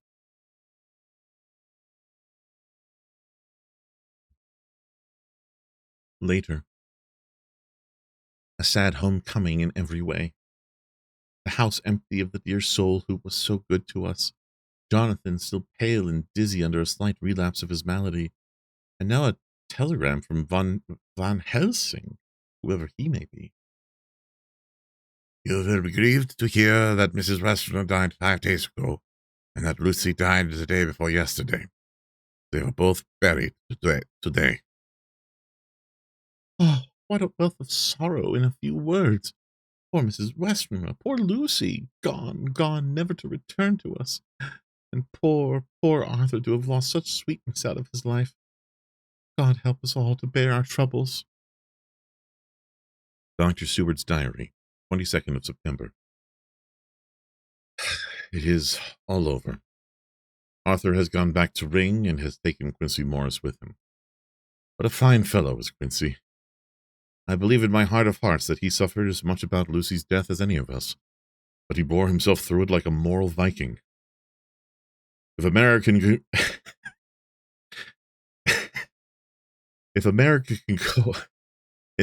can go on breeding men like that, she will be a power in the world indeed. Van Helsing is lying down, having a rest preparatory to his journey. He goes over to Amsterdam tonight, but he says he returns tomorrow night, that he only wants to make some arrangements which can only be made personally. He is to stop with me then, if he can. He says he has work to do in London, which may take him some time. Poor old fellow. I fear that the strain of the past week has broken down even his iron strength. The time of burial he was, I could see, putting some terrible restraint on himself. When it was all over, we were standing beside Arthur, who, poor fellow, was speaking of his part in the operation where his blood had been transfused into his Lucy's veins. I could see Van Helsing's face grow white and purple by turns. Arthur was saying that he felt since then as if they two had been really married and that she was his wife in the sight of God. None of us said a word of the other operations, and none of us ever shall. Arthur and Quincy went away together to the station, and Van Helsing and I came on here. The moment we were alone in the carriage, he gave way to a regular fit of hysterics. He has denied to me since then. He has denied to me since that it was hysterics, and insisted that it was only his sense of humor asserting itself under very terrible conditions. He laughed till he cried, and I had to draw down the blinds lest anyone should see us and misjudge. And then he cried till he laughed again, and then laughed and cried together, just as a woman does. I tried to be stern with him, as one is to a woman under the circumstances, but it had no effect. Men and women are so different in manifestations of nervous strength or weakness. Then, when his face grew grave and stern again, I asked him why his mirth, and why at such a time. His reply was in a way characteristic of him, for it was logical and forceful and mysterious. He said, Ah, you don't comprehend, friend John. Do not think that I am sad, though I laugh. See, I have cried even when the laugh did choke me. But no more think that I am at all sorry when I cry, for the laugh has come just the same. Keep it always with you that laughter who knock at your door and say, "May I come in?" is not true laughter. No, he is a king, and he come when and how he like. He ask no person. He choose no time of suitability. He say, "I am here. Behold, in example, I grieve my heart out for that for that so sweet young girl. I give my blood for her. So I am old and worn. I give my time, my skill, my sleep.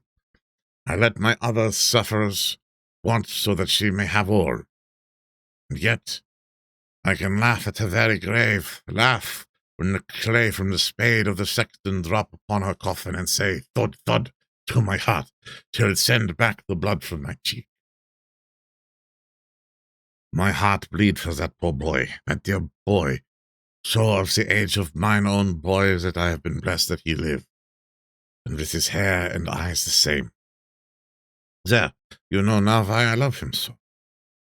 And yet when he says things that touch my husband's heart to the quick, and make my father's heart yearn to him as no other man, not even you, friend John, for we are more level in experiences than father and son. And even at such moment, King laugh, he come to me and shout and bellow in my ear, here I am, till the blood come dance back and bring some of the sunshine that he carry with him to my cheek.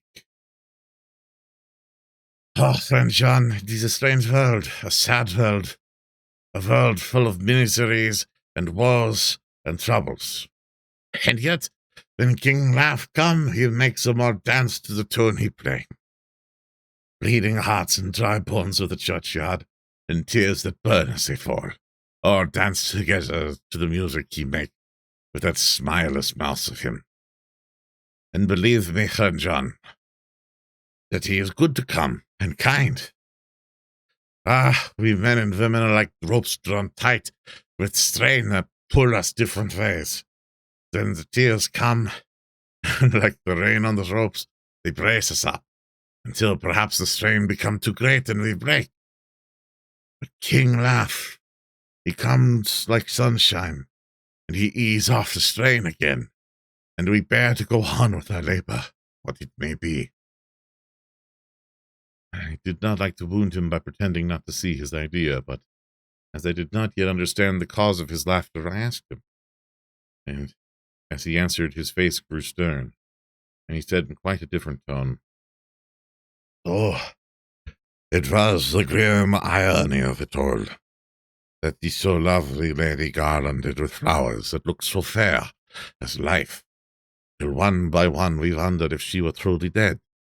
She laid in that so fine marble house in that lonely churchyard, where rest so many of her kin, laid there with the mother who loved her, and whom she loved, and that sacred bell going toll, toll, toll, so sad and slow, and those holy men with the white garments of the angel, pretending to read books, and yet all the time their eyes never on the page, and all of us with the bowed head, and all for what? She is dead, so is it not?" Well, for the life of me, Professor, I said, I can't think of anything to laugh in on at all, and at all, laugh at in all of that. Why, your explanation makes it a harder puzzle than before. But even if the burial service was comic, what about poor Art and his trouble? Why, his heart was simply breaking. Just so. Said he not that the transfusion of his blood to her veins made her truly his bride? Yes, and it was a sweet and comforting idea for him. Quite so, but the difficulty, friend John. If that's so, then what about the others? Then it is so sweet maid.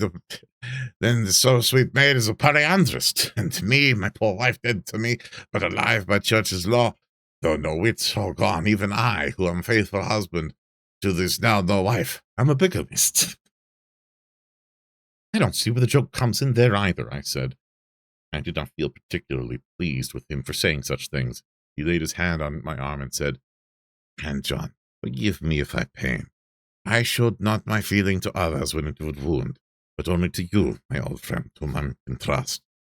If you could have looked into my very heart when I want to laugh, if you could have done so when the laugh arrived, if you could do so now when King Laugh hath packed up his crown, and all that is to him, for he go far, far away from me for a long, long time. Perhaps he would pity me the most of all. I was touched by the tenderness of his tone and asked why. Because I know. And now we are all scattered. For many a long day loneliness will sit over our roofs with brooding wings. Lucy lies in the tomb of her kin, a lordly death house in a lonely churchyard away from teeming London, where the air is fresh and the sun rises over Hampstead Hill, and where wildflowers grow of their own accord. So I can finish this diary. God only knows if I shall ever begin another. If I do, or if I ever even open this again, it will be to deal with different people and different themes. For here at the end, where the romance of my life is told, ere I go back to take up the thread of my life work, I say sadly and without hope, Finis. The Westminster Gazette, 25th of September. A Hampstead Mystery. The neighborhood of Hampstead is just at present exercised with a series of events which seems to run the lines parallel of those of what was known to the writers of the headlines of the Kensington Horror, or the Stabbing Woman, or the Woman in Black. During the past 2 or 3 days, several cases have occurred of young children straying from home or neglecting to return from their playing on the heath. In all these cases, the children were too young to give any properly intelligible account of themselves. But the consensus of their excuses is that they had been with a bloofer lady. It has always been late in the evening when they have been missed, and on 2 occasions the children have not been found until early in the following morning. It is generally supposed in the neighborhood that, as the first child missed gave his reason for being away that a bloofer lady had asked him to come for a walk, the others had picked up on the phrase and used it as occasion served. This is the more natural, as the favorite game of the little ones at present is luring each other away by wiles. A correspondent writes us that to see some of the tiny tots pretending to be the bloofer lady is supremely funny. Some of our caricaturists might, he says, take a lesson in the irony of grotesque by comparing reality and the picture. It is only in accordance with the general principles of human nature that the bloofer lady should be the popular role of these al fresco performances. A correspondent naively says that even Helen Terry could not be so winningly attractive as some of these grubby-faced little children pretend or even imagine themselves to be. There is, however, possibly a serious side to the question, for some of the children, indeed all who have missed the night, have been slightly torn or wounded in the throat.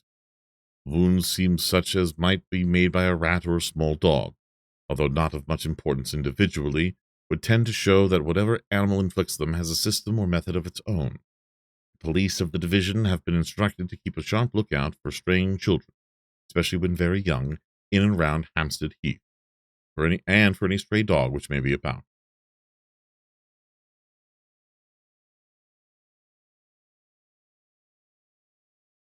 The Westminster Gazette, 25th of September. Extra Special.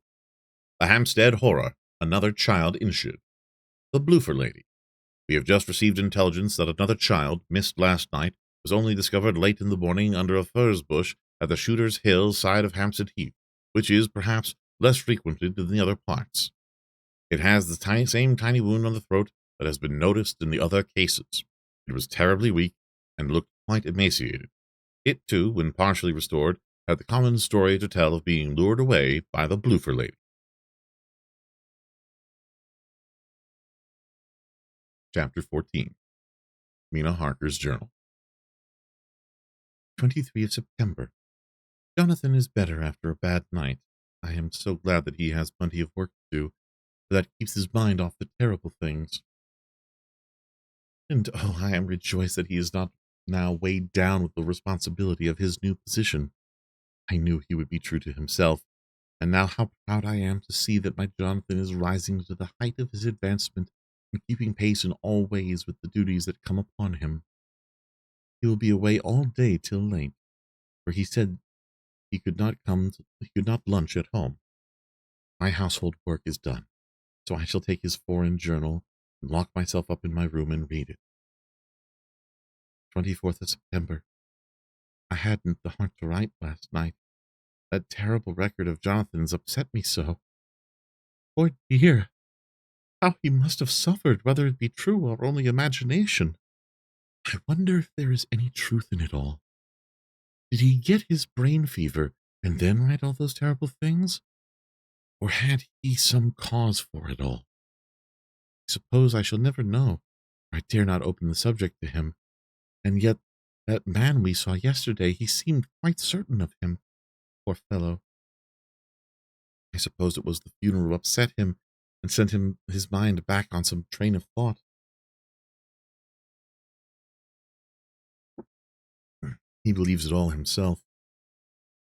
I remember how, on our wedding day, he said, "Unless some solemn duty come upon me to go back into the bitter hours to sleep or awake, mad or sane, there seems to be through it all some thread of continuity.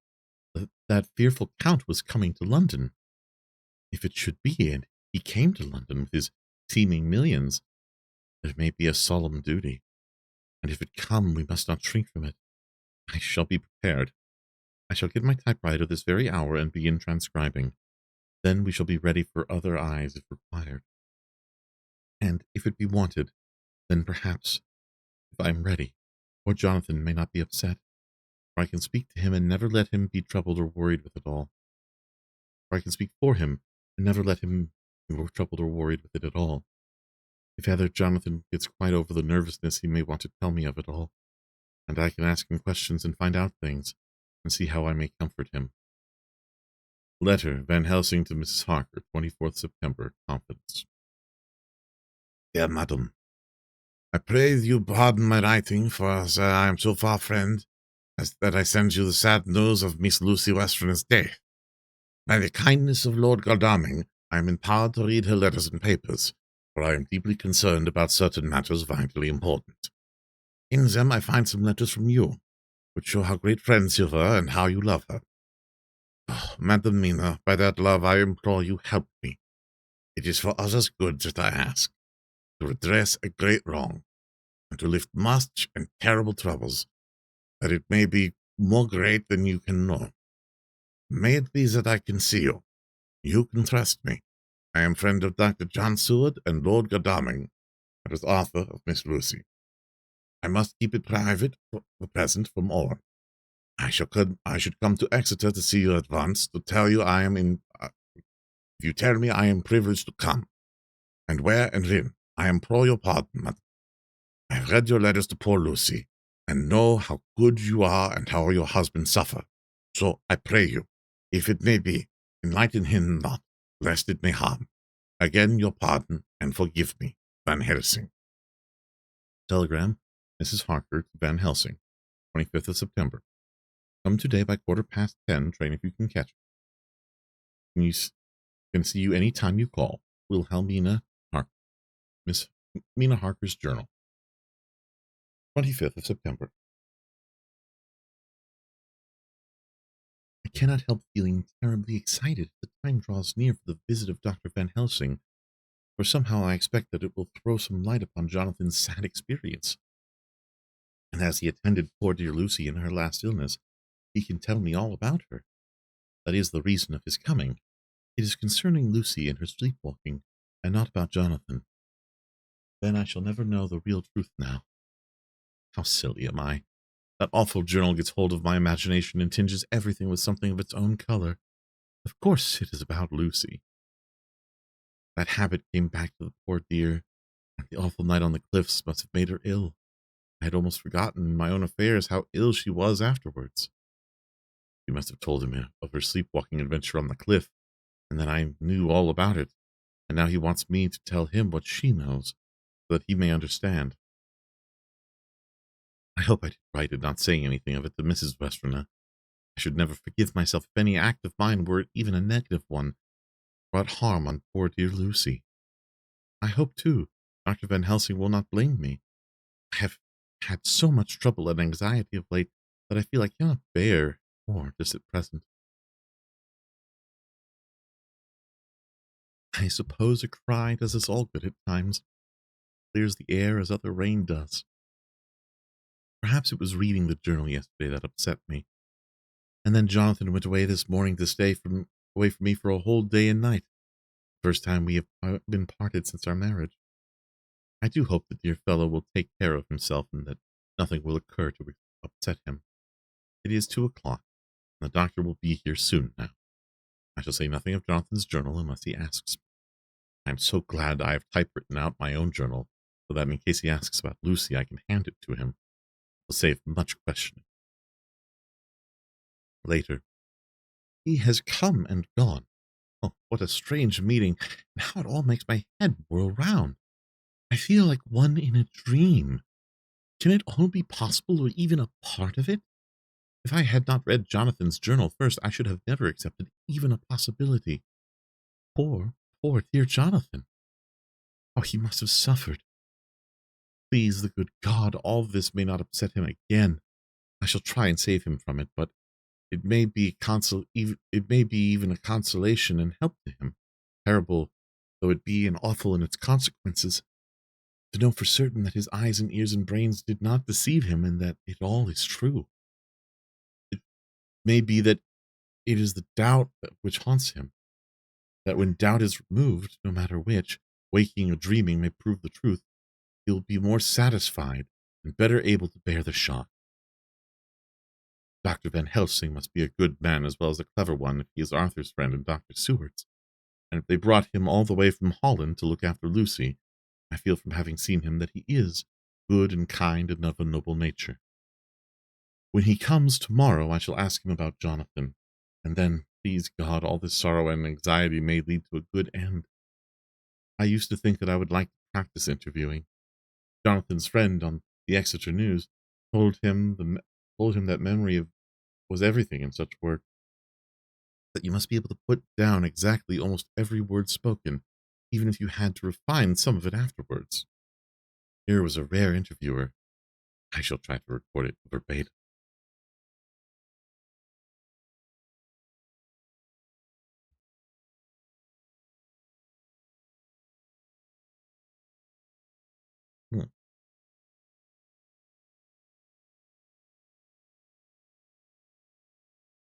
It was 2:30 when the knock came.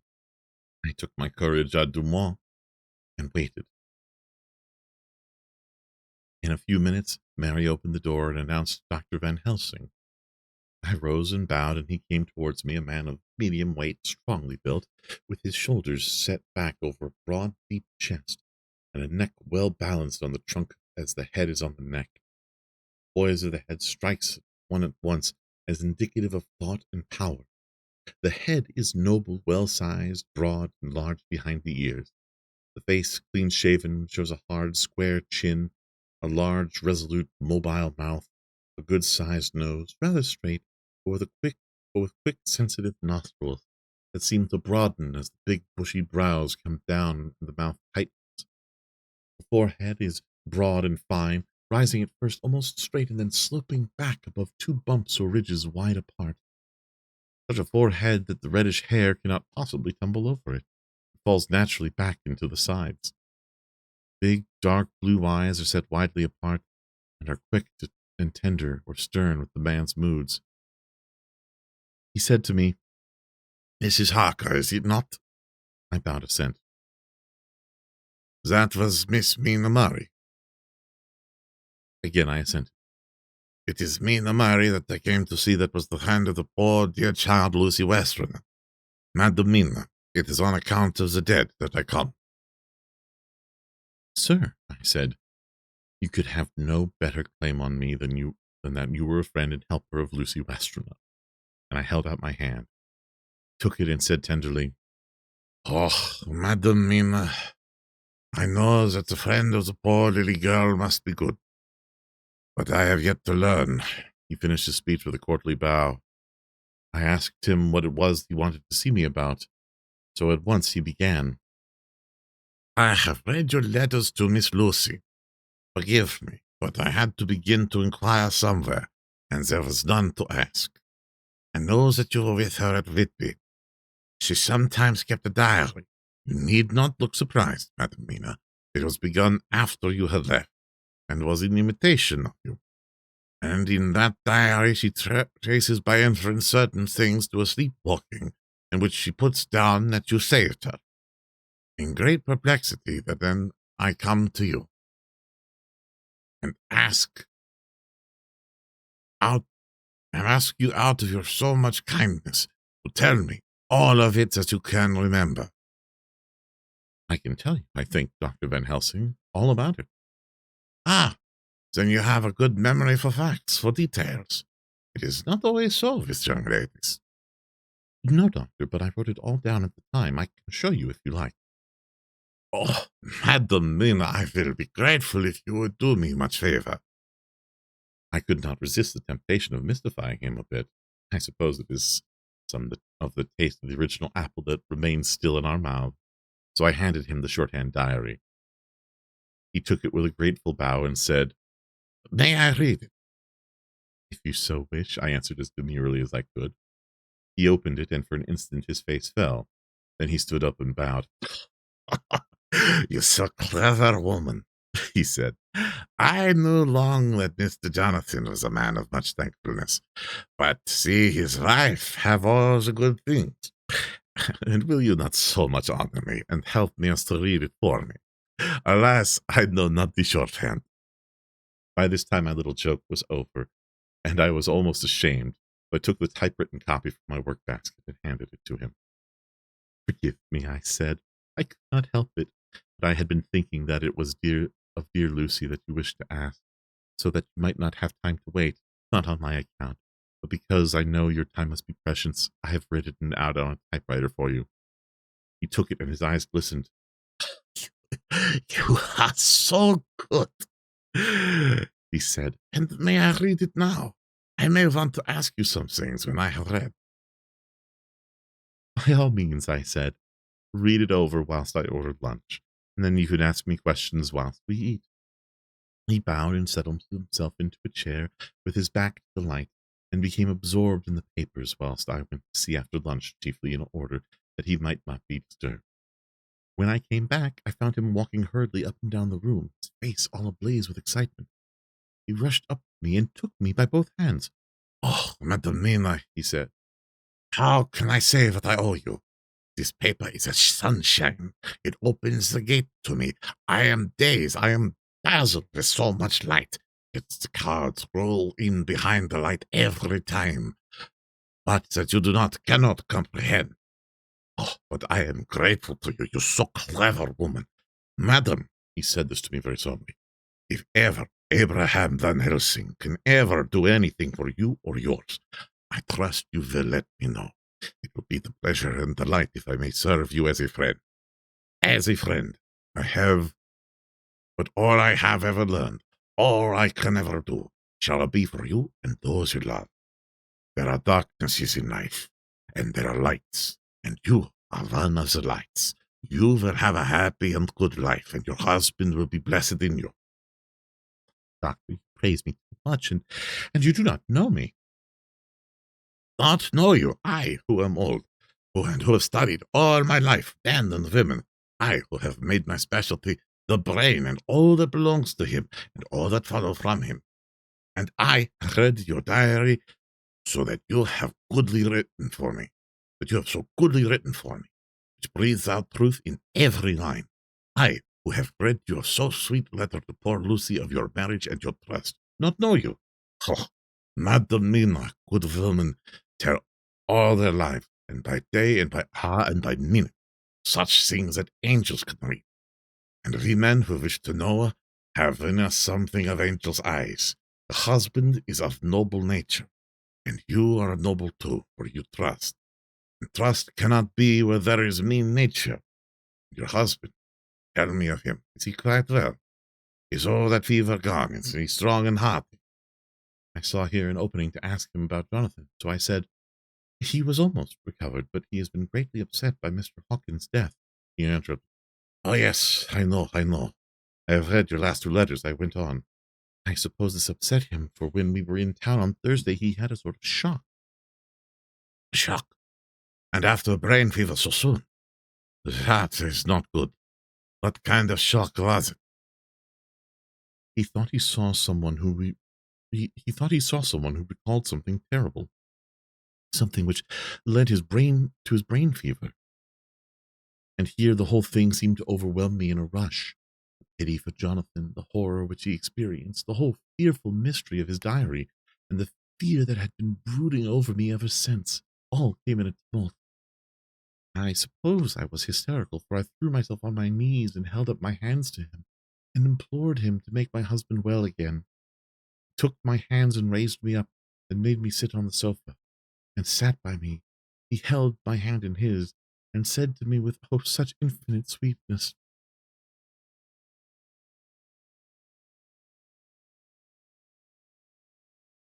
My life is a barren and lonely one, and so full of work that I have not had much time for friendships. But since I have been summoned here by my friend John Stewart, who I have known and by my friend John Stewart, I have known so many good people and seen such nobility that I feel more than ever, and it has grown with my advancing years, the loneliness of my life. Believe me then that I come here full of respect for you, and you have given me hope. Hope not in what I am seeking of, but that there are good women still left to make life happy. Good women whose lives and whose truths make good lesson for the children that ought to be. I am glad that I may be of some use to be here, be of some use to you. For if your husband suffer, he suffer within range of my study and experience.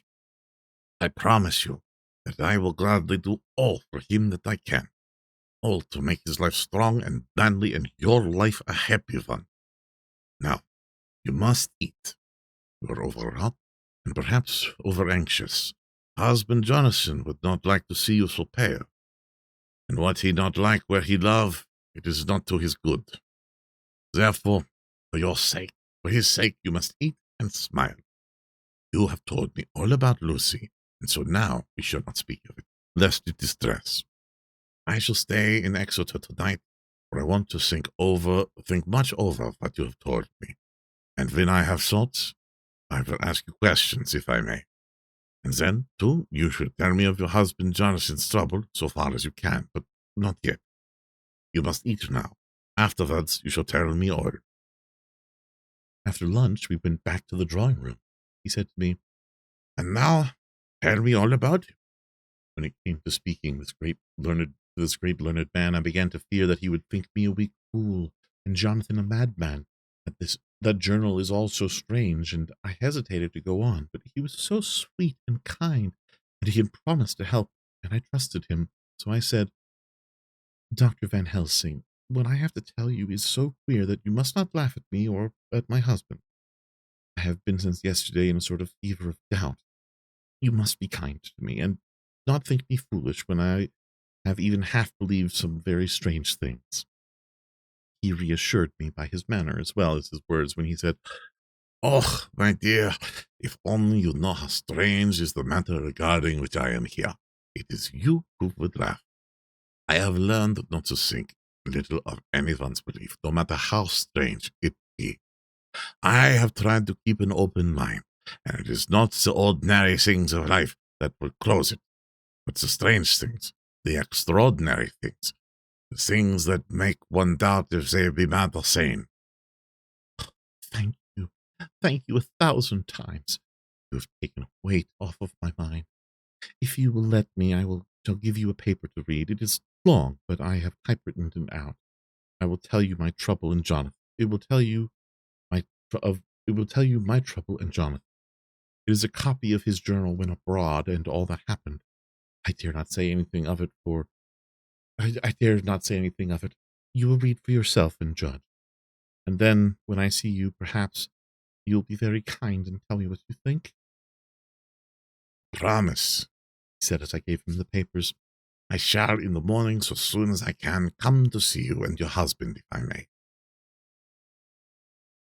Jonathan will be here at 11:30, so you must come to lunch with us and see him then. You could catch the quick 3:34 train, which will leave you at Paddington before 8. He was surprised at my knowledge of the trains offhand, but he does not know that I have made up all the trains to and from Exeter, so that I may help Jonathan in case he is in a hurry. So he took the papers with him and went away, and I sit here thinking, I don't know what. Letter by hand, Van Helsing to Mrs. Harker, 25th of September, 6 o'clock.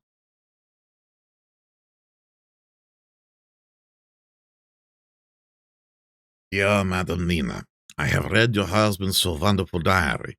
You may sleep without doubt. Strange and terrible as it is true. I will pledge my life on it. It may be worse for others, but for him and you there is no dread. He is a noble fellow, and let me tell you from experience of men that one who would do as he did in going down that wall to the room, aye, and going a second time, is not one to be injured in permanence by a shock. His brain and heart are all right. This I swear, before I have even seen him. So be it the rest.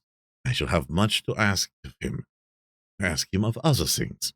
I am blessed that day I come to see you, for I have learned all at once so much that I am again dazzled more than ever. And I must think, yours the most faithful, Abraham Van Helsing. Letter, Mrs. Harker to Van Helsing, 25th of September, 6:30 p.m. My dear Dr. Van Helsing, 1,000 thanks for your kind letter, which has taken a great weight off my mind. And yet, if it be true, what terrible things are there in the world, and what an awful thing if that man, that monster, be really in London. I fear to think.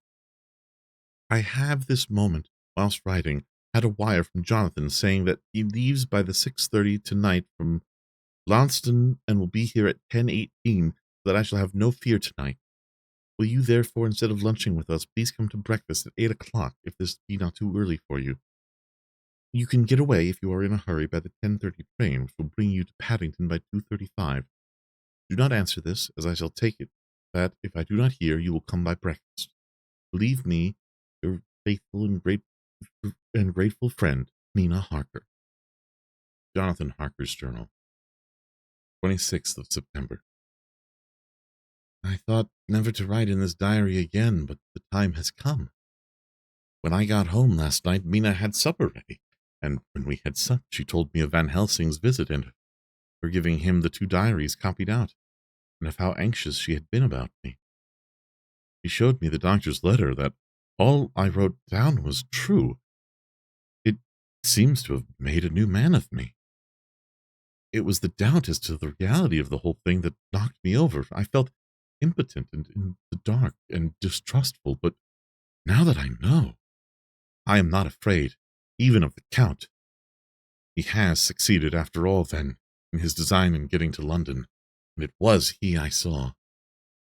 Has he got younger, and how? Van Helsing is the man to unmask him and hunt him out, if he is anything like what Mina says. We sat late and talked it all over. Mina is dressing, and I shall call at the hotel in a few minutes to bring him over. He was, I think, surprised to see me. When I came into the room where he was and introduced myself, he took me by the shoulder and turned my face round to the light and said, after a sharp scrutiny, "Oh, but Madam Mina told me you were ill, and that you had a shock." It was so funny to hear my wife called Madam Mina by this kindly, strong-faced old man. I smiled and said, I was ill. I have had a shock, but you have cured me already. And how? By your letter to Mina last night. I was in doubt, and then everything took a hue of unreality, and I did not know what to trust, even the evidence of my own senses. Not knowing what to trust, I did not know what to do, and so had only to keep on working in what little hitherto had been the groove of my life. The groove ceased to avail me, and I mistrusted myself. Doctor, you don't know what it is to doubt everything, even yourself. No, you don't. You couldn't with eyebrows like yours. He seemed pleased and laughed, and he said, Ha ha, so you're a physiologist. I learn more here with each hour. I am with so much pleasure coming to your breakfast. To you to breakfast. And oh, sir, you will pardon praise from an old man, but you are blessed in your wife. I would listen to him go on praising Mina for a day, so I simply nodded and stood silent. She is one of God's women, fashioned in his own hand to show us men and other women that there is a heaven where we can enter, and that its light can be here on earth.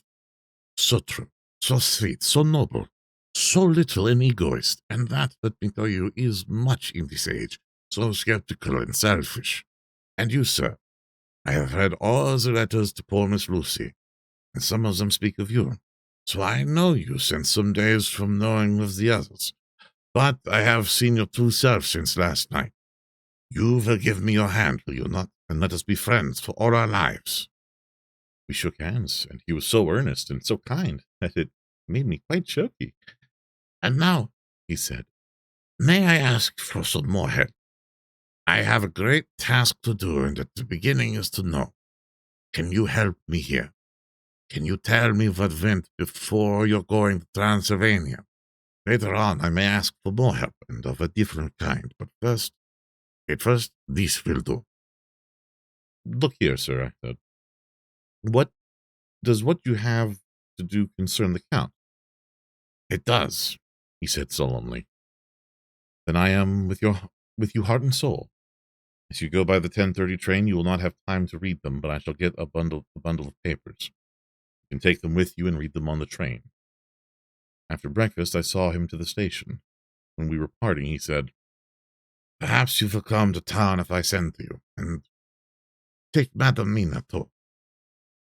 We shall both come when you will, I said. I had got him the morning papers and London papers of the previous night, and while we were talking at the carriage window waiting for the train to start, he was turning them over. His eye suddenly seemed to catch something in one of them, the Westminster Gazette. I knew it by the color, and he grew quite white. He read something in it intently, groaning to himself. Mein Gott, so soon, so soon. I do not think he remembered me at the moment. Just then the whistle blew and the train moved off. This recalled him to himself, and he leaned out the window and waved his hand, calling out, Love to Madam Mina. I shall write as soon as ever I can. The rules of the answer here, so we'll be taking a quick little break, oddly shorter than the normal ones, but we'll be back very soon. See you shortly, everybody.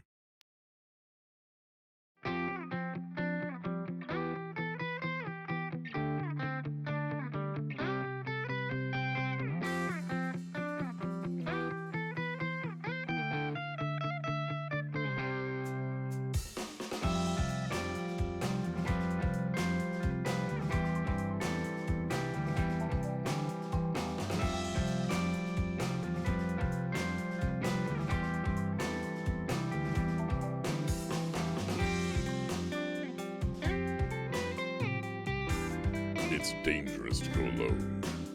Take this.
Congratulations on the comment on the sword there, Guy, and also welcome in. Glad you're nice and cozy. We'll finish up the chapter here, and then we'll wrap up for the night. Dr. Seward's Diary, 26th of September. Truly, there is no such thing as finality. Not a week since I said finis, and yet here I am starting fresh again, or rather going on with the same record. Until this afternoon, I had no cause to think of what is done. Renfield had become, to all intents, as sane as he ever was. He was already well ahead with his fly business, and he had just started the spider line also, so he had not been of any trouble to me. I had a letter from Arthur written on Sunday, and from it I gathered that he is bearing up wonderfully well. Quincy Morris is with him, and that is much of a help, for he himself is a bubbling well of good spirits. Quincy wrote me a line too, and from him I hear that Arthur is beginning to recover something of his old buoyancy. So as to them, all my mind is at rest.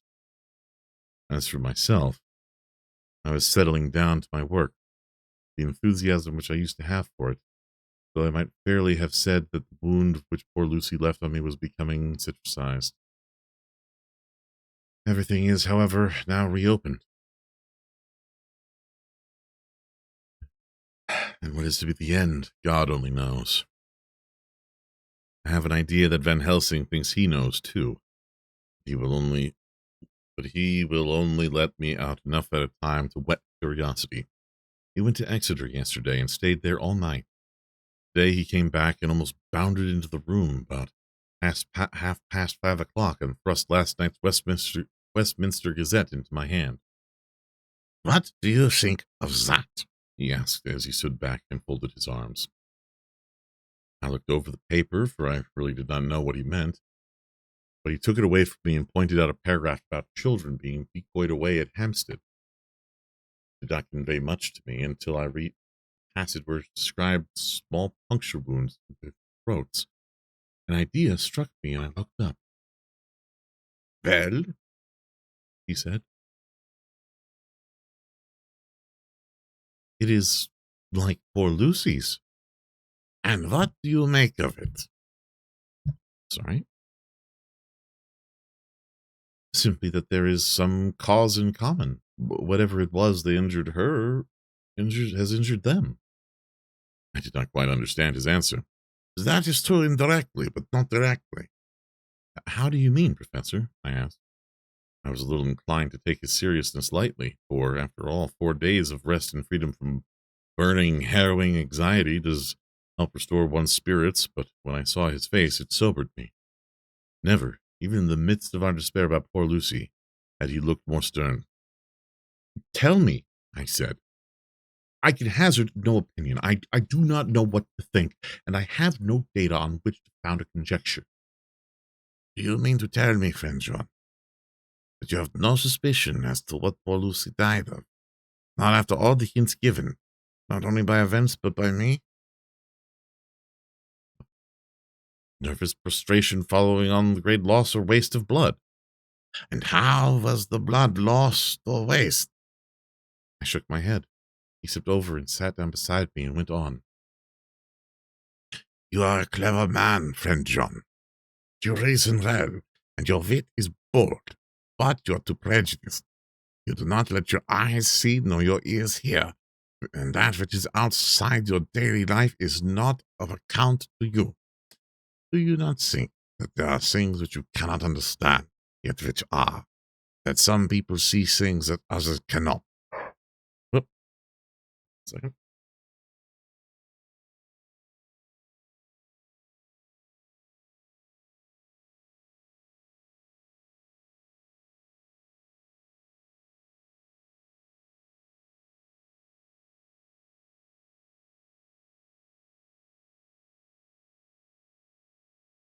He had a little bit of exuberant play.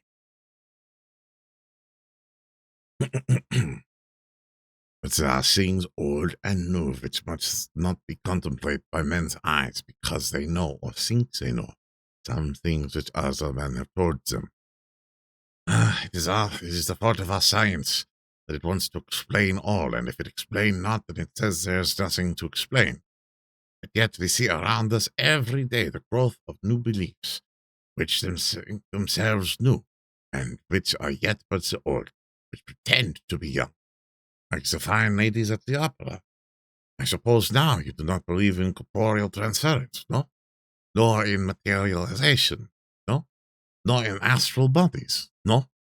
Nor in the reading of thought, no? Nor in hypnotism. Yes, I said. Charcot has proved that pretty well. He smiled and went on. Then you are satisfied after it, yes?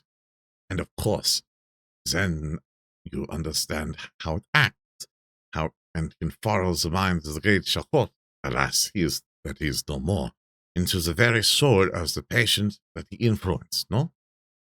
Then, friend John, am I to take it that you simply accept fact, and are satisfied to let from premise to conclusion be a blank?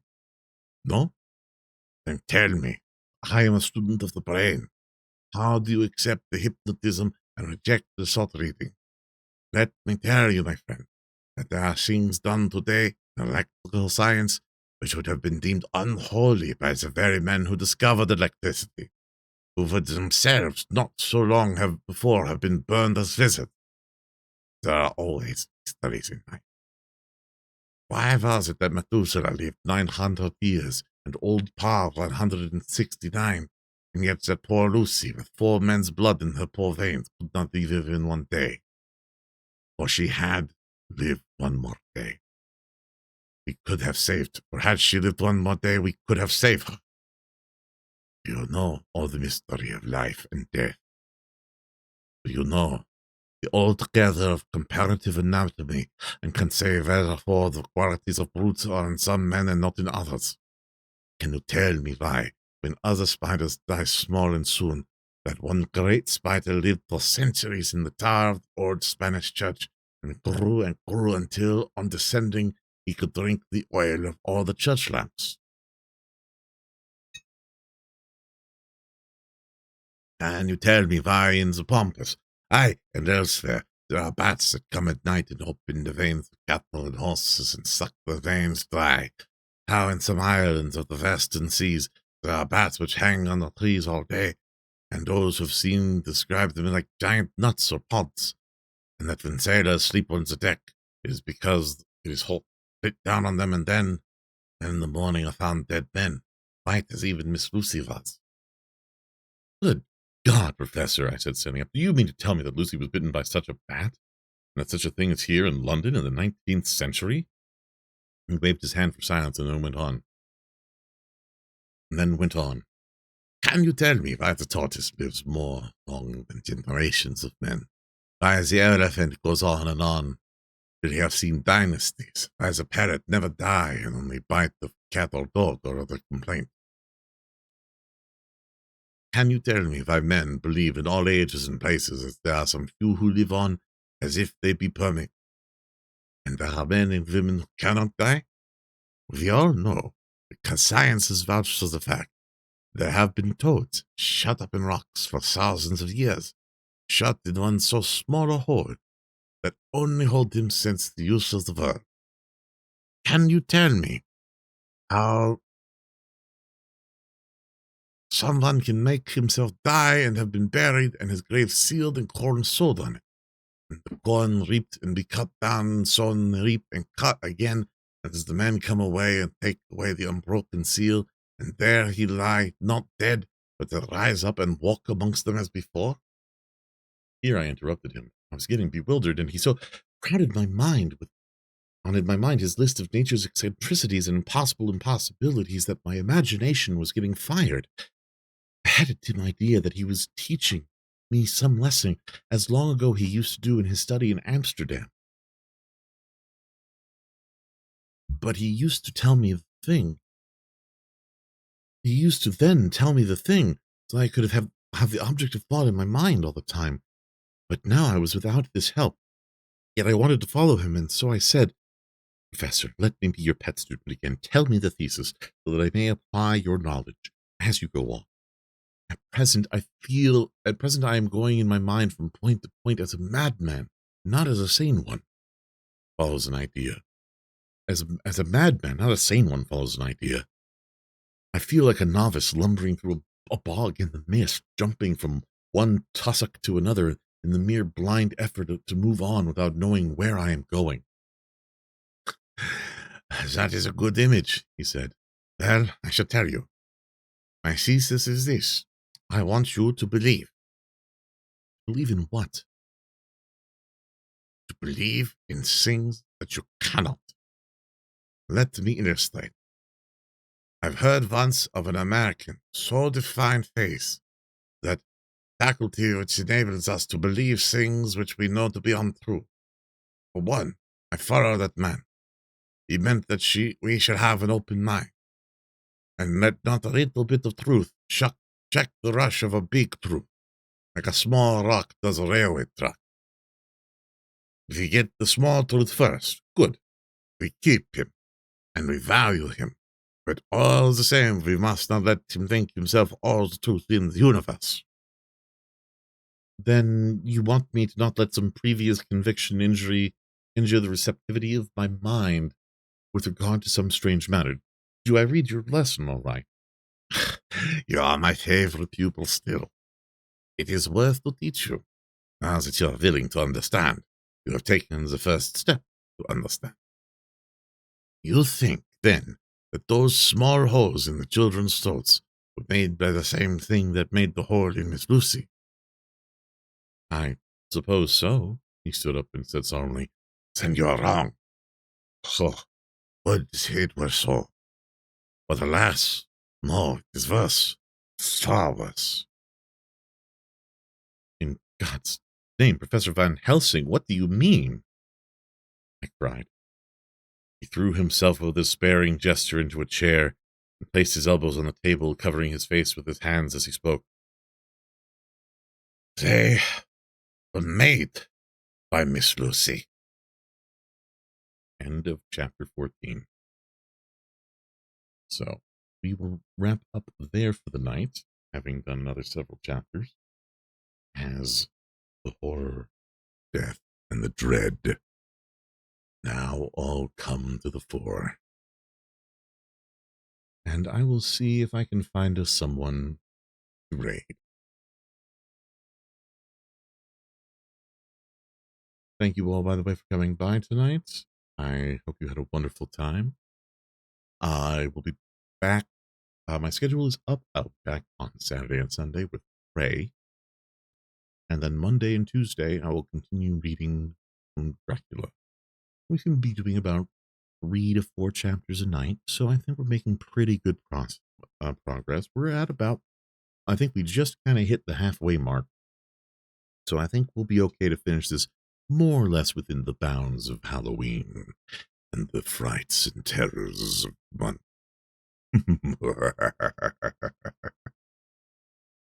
Let's see. I think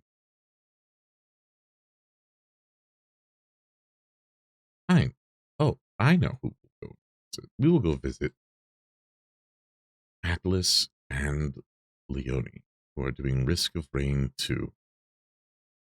So, thank you all very, very much. I hope you have a wonderful time. I'll put a raid message into the ending screen as per usual. And I will see you all when next I see you.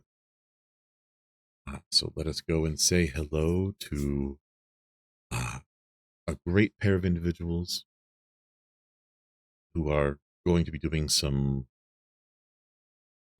mild violence, I feel, is perhaps the best way to put it. Mild violence. So, thank you all again. Have a wonderful evening, and I will see you all next time. Have a good one, folks.